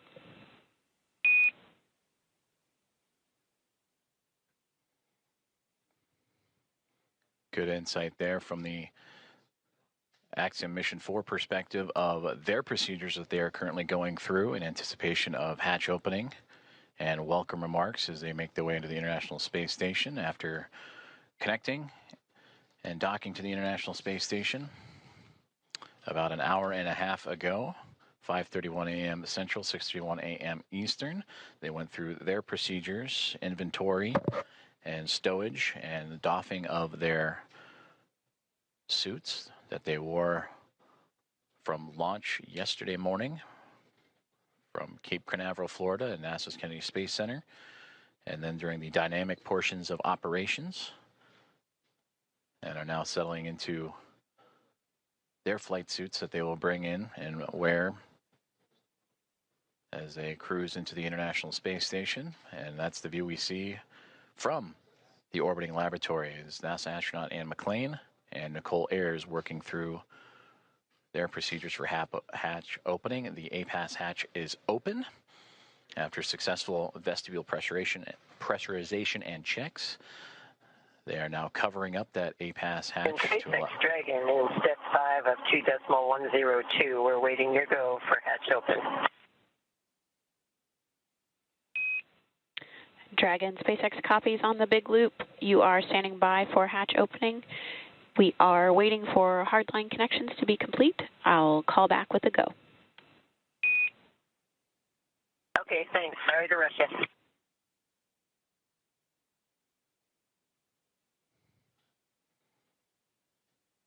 And there you heard Axiom Mission 4 Commander Peggy Whitson radioing out to the team at SpaceX. They are awaiting the go for hatch opening. I'd imagine the crew aboard the Dragon Gray spacecraft anxious and excited to float into the International Space Station for the very first time.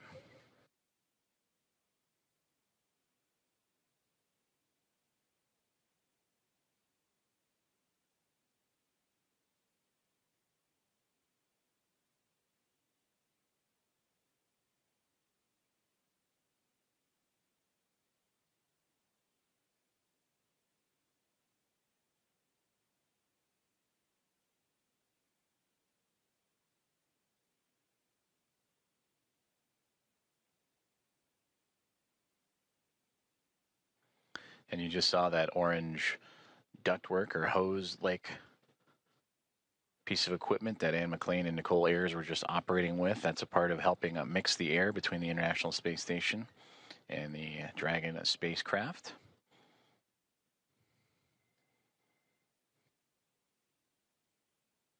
They'll continue to check some vent valves as well, so it just might be a little bit more time before we welcome the crew on board. But these final checks, again, critical to making sure that everything is good and sealed tight with no leaks and no issues, as Dragon Grace will be docked to the International Space Station for approximately the next 2 weeks.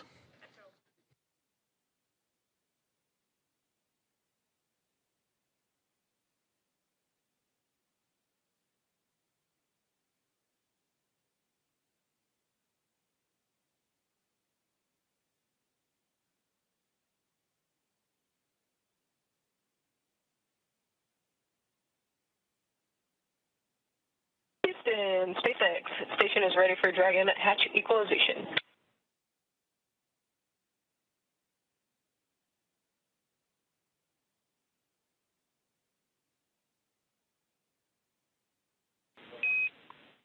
Houston, copy. Stand by.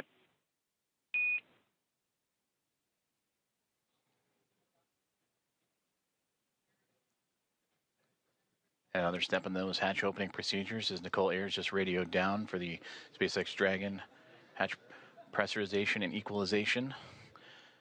As you see the pop of flash bulbs aboard the International Space Station being documented, and plenty of smiles from the Expedition 73 crew as we draw closer and closer to hatch opening and welcoming Axiom Mission 4 aboard the orbital outpost.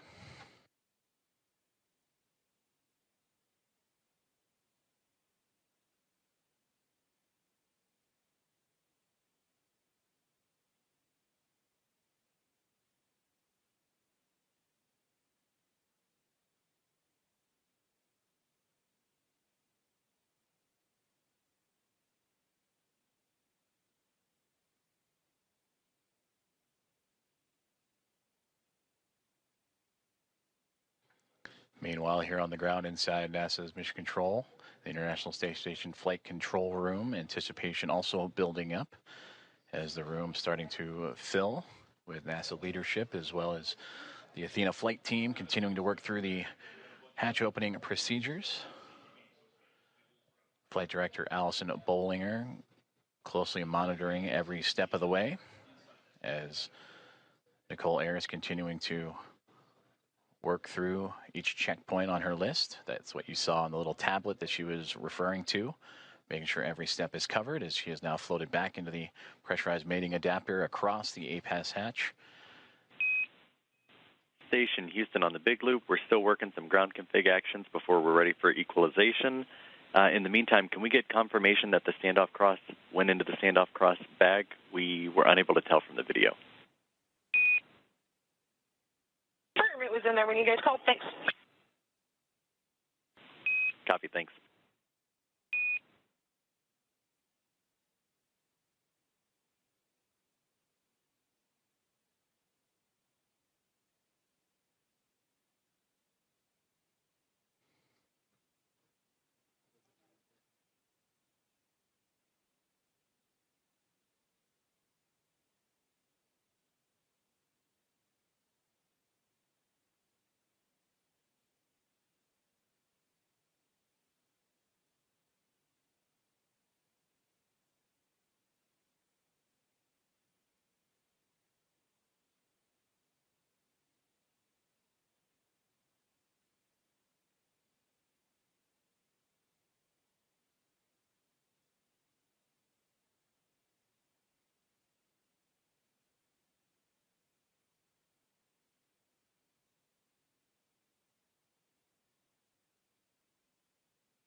Hearing communications from teams on the ground as they continue to work through hatch opening procedures and making sure all pressurization and leak checks are good and everything equal between the Dragon spacecraft and the International Space Station before the hatches can be formally opened on both sides. You can see into this hatchway, the space-facing port, or into the space-facing side of the Harmony module aboard the International Space Station and the International Docking Adapter that welcomed the connection of Axiom Mission 4 at 5:31 a.m. Central Time earlier this morning. And since then, the crews aboard both the Dragon Gray spacecraft and International Space Station have been diligently working and continue to monitor the progress of that hatch opening with teams on the ground also following suit.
Station Dragon Houston on the big loop. Stand by for equalization. Expected to take 1 minute.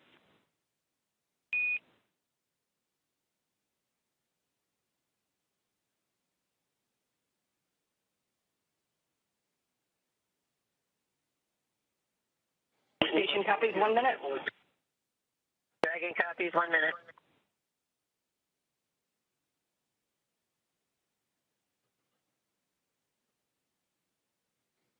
Great communications there from all teams here at NASA's Johnson Space Center and International Space Station Mission Control Room, teams in the SpaceX in Hawthorne, California, and everyone aboard the Dragon SpaceX Grace in Axiom Mission 4 and the International Space Station as we continue to march towards the hatch opening to welcome Axiom Mission 4 aboard the orbiting laboratory.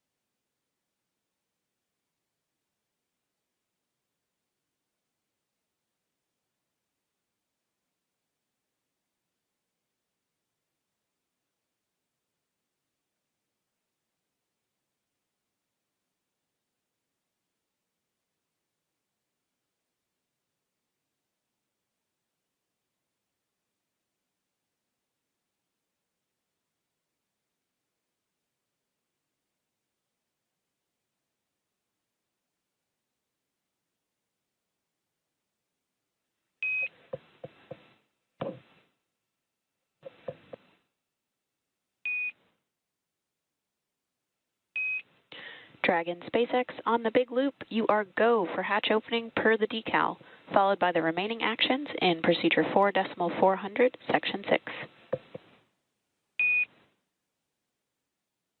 Dragon copies. Go for hatch open and remainder of steps in 4.400.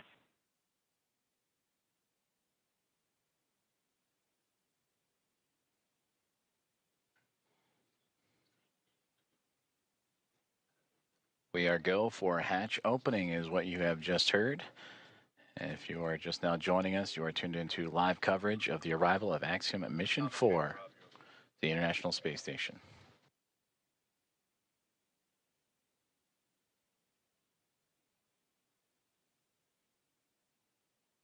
And SpaceX Dragon, hatch is coming open. SpaceX copies.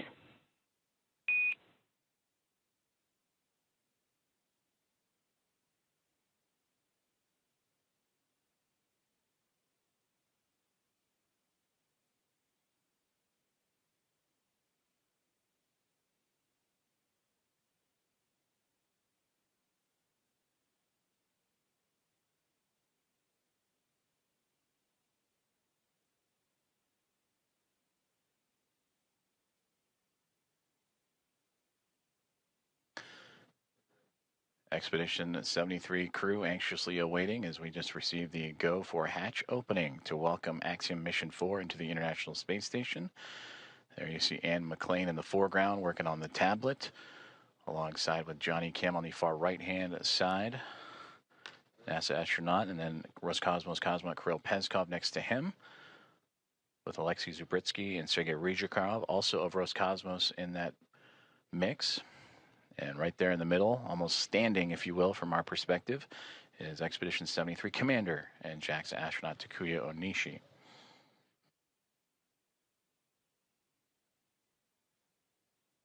From this view, they are looking up. SpaceX Dragon, hatch is open at 12:14, and we're requesting the go for the LIO change.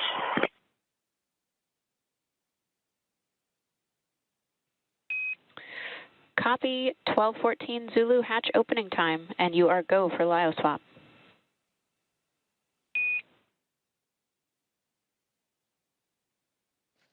And there you heard that the hatch is open and confirmed at 7:14 a.m. Central Time, as the hatches are open between SpaceX Dragon Grace spacecraft and the International Space Station. Again, 7:14 a.m. Central, 8:14 a.m. Eastern.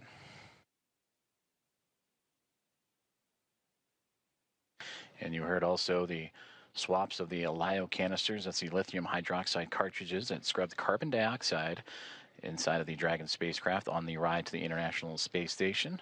Also, Nicole Ayers out of view, but if from this perspective, looking up, she is operating with the Axiom Mission 4 team to help refresh the air and cycle air between the two craft as they continue a few more procedures before floating across and into the orbiting laboratory for the first time.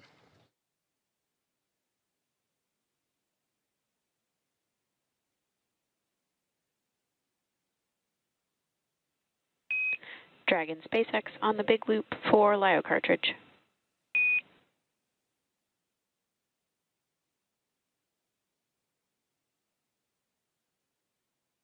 Go ahead for LIO cartridge. Just looking for clarification on your next action there. We're tracking LIO cartridge sealing per 2.102 step 6.5. Oh, okay. And in my procedure, I had for the instructions on the decal for section.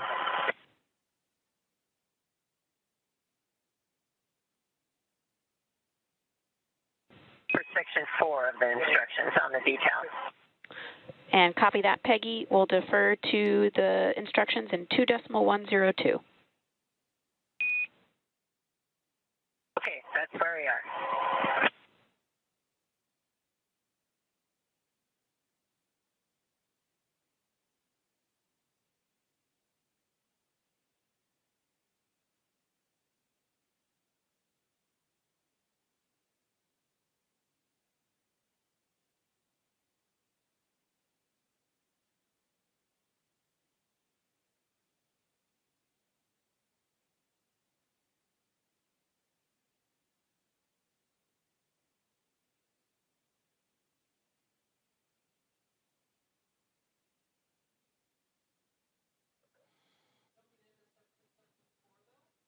You just heard communications between Axiom Mission 4 Commander Peggy Whitson and the teams on the ground as they were talking about the swapping of the lithium hydroxide cartridges as the hatch has been opened between the Dragon spacecraft and the International Space Station just a few moments ago at 7:14 a.m. Central Time. And this is a view inside the International Space Station, looking forward, if you will, as the astronauts and cosmonauts aboard are looking up. That is towards the space-facing port of the Harmony module. That's where they are in now. If you were to keep going forward, if you will, that is the forward port, which currently is occupied by Dragon Endurance from Crew 10. And a great microgravity demonstration of the camera that Alexei Zubritsky is using to help document and be a part of the welcoming committee for Axiom Mission 4 here in the next few moments.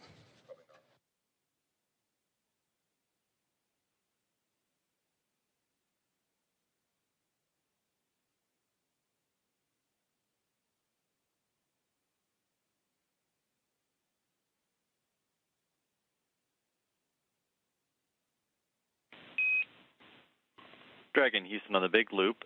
Just to confirm, we want to make sure IMV duct installation is complete before we do LiO cartridge sealing. Yes, the IMV duct installation is complete. My bad, I didn't get it reported. Houston copies.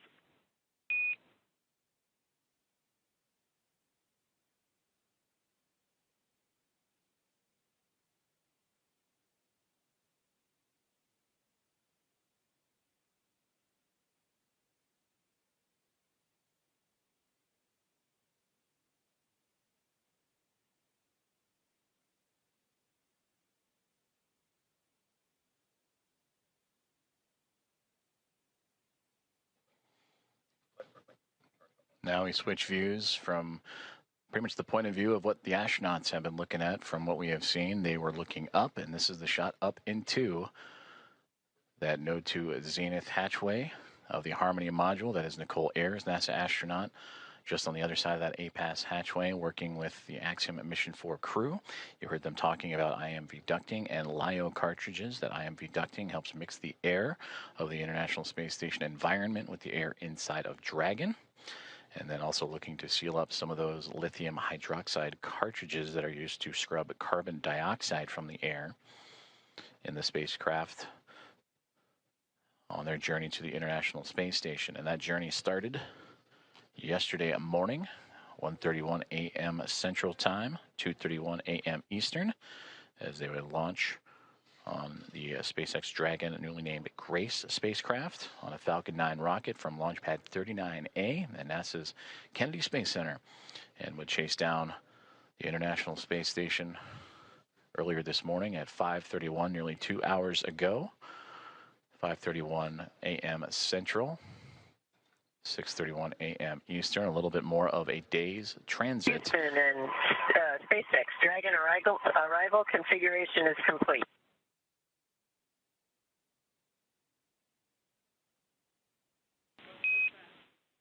Houston copies. SpaceX copies.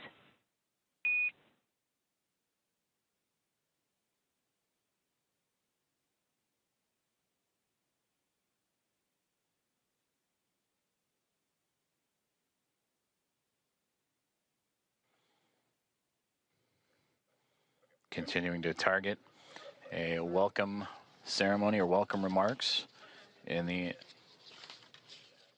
near future at 8:35 a.m. Central Time. So a little bit more than an hour from now is Axiom Mission 4 and the International Space Station continuing to work through hatch opening procedures, but getting close, you can start to see a little bit of a window of opportunity that was just on the other side of astronaut Anne McLean and Nicole Ayers there, as they are working on IMV ducting, mixing the air of the station and Dragon, and lithium hydroxide cartridges, stowage and swapping out.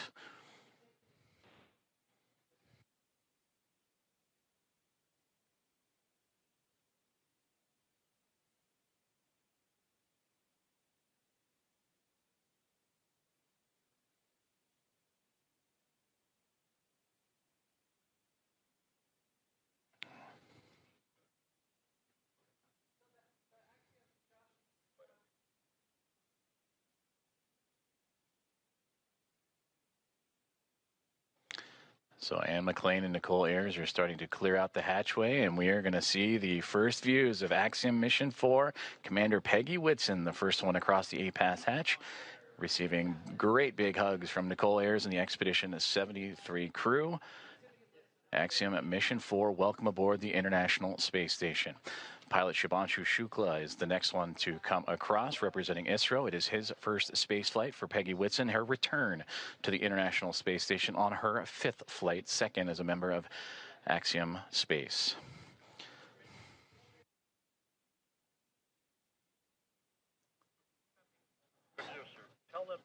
Sławosz Uznański-Wiśniewski of ESA, representing the nation of Poland. And their first visit to the International Space Station is next to cross the hatchway. And warm hugs all around. And applause breaking out here inside of Mission Control Houston and International Space Station Flight Control Room. And Tibor Kapu, the fourth and final member of Axiom Mission 4, representing Hunor and the nation of Hungary. Their first visit to the International Space Station as well.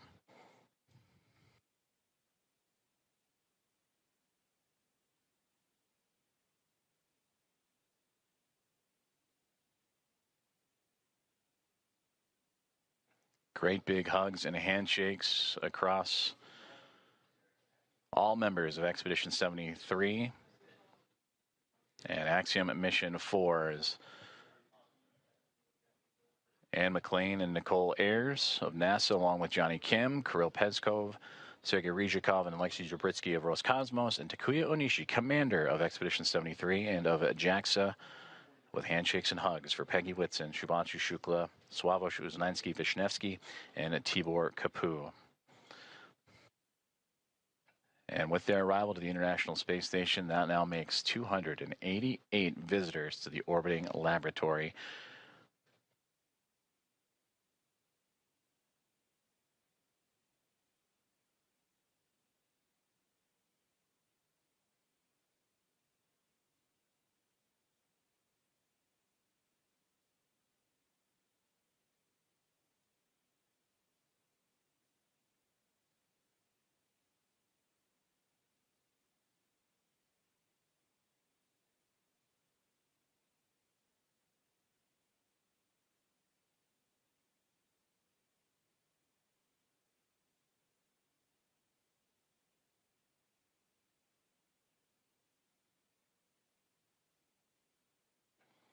Axiom Mission 4 is now aboard the International Space Station. Commander Peggy Whitson in her return to the orbiting laboratory, her 5th flight. 3 is a member of NASA, and her 2nd as commander of Axiom, an Axiom Space private astronaut mission, commander of Axiom 2 and here of Axiom 4. Regaling the crew with smiles and stories. To her left, or our left from her viewpoint, to her right, Sławosz Uznański-Wiśniewski of ESA, Shubhanshu Shukla to her left of ISRO, and Tibor Kapu on that far right-hand side of our viewpoint.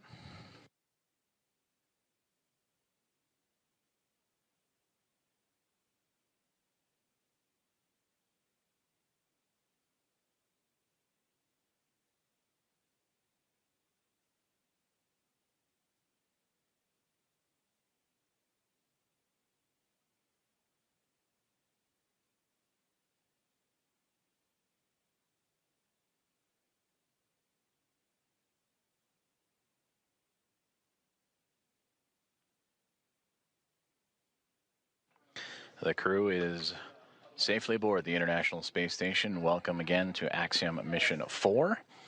And we are continuing to target a formal welcome remark from the crew and being joined by the Expedition 73 team as well. That'll be at approximately 8:35 a.m. Central Time. And from there, they will receive a safety briefing and begin their nearly approximately 2-week mission aboard the International Space Station, in which they will participate in around 60 research investigations representing 31 countries, with more than 24 of those experiments sponsored by the ISS National Lab.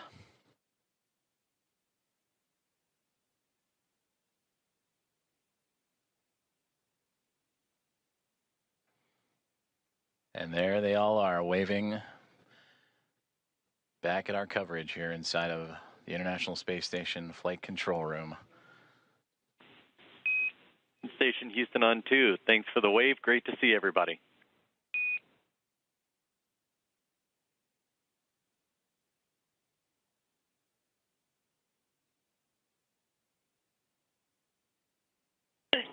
Houston Station, we're happy to be here. It's so great to be here finally. It was a long quarantine.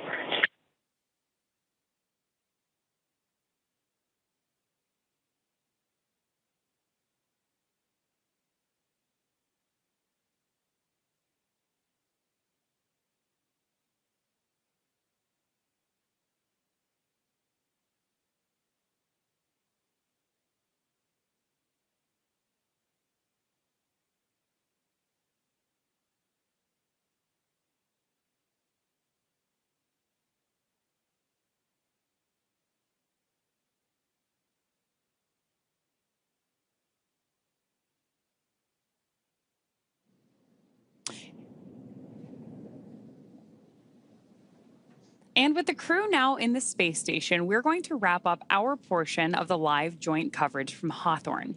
It's been an honor to support Axiom Mission 4 thus far, and we wish the crew a successful time on the space station. We're, of course, also looking forward to joining AX4 again when it's time to return home. Ronnie, from launch to docking, it has been an absolute pleasure sharing this desk with you.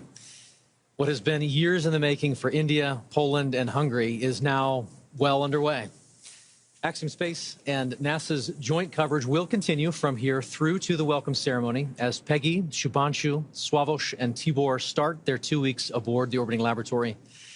Over the course of our crew's time on station, we will be producing mission updates from Axiom Space's own space station development facility in Houston, Texas. So we invite you to follow the progress of AX4 on axiomspace.com and through Axiom Space's social media channels. So with that, on behalf of SpaceX, Axiom Space, and NASA, thank you all for tuning in to watch. While our stream on X is coming to a close, coverage of the welcome ceremony now continues on NASA Plus, axiom.space/live, and Axiom Space's social channels. With that, we'll turn it back over to you, Joseph. Have a great morning, everyone, and go AX4. Go AX4.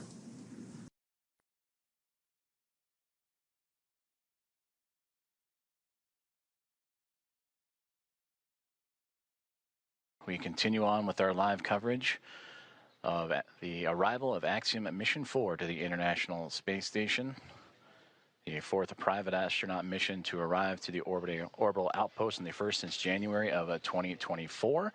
We just saw the crew of 4, including Commander Peggy Whitson, Shubhanshu Shukla, pilot of ISRO, Sławosz Uznański-Wiśniewski, and Tibor Kapu of ESA and Hunor, respectively, crossed the hatchway and into the orbital outpost for the very first time.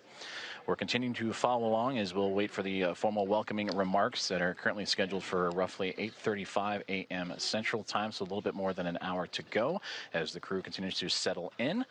After you heard the remarks from Peggy Whitson mentioning the long quarantine, the ride up, which took a little bit more than a day's time to do so. As the teams here in the International Space Station Flight Control Room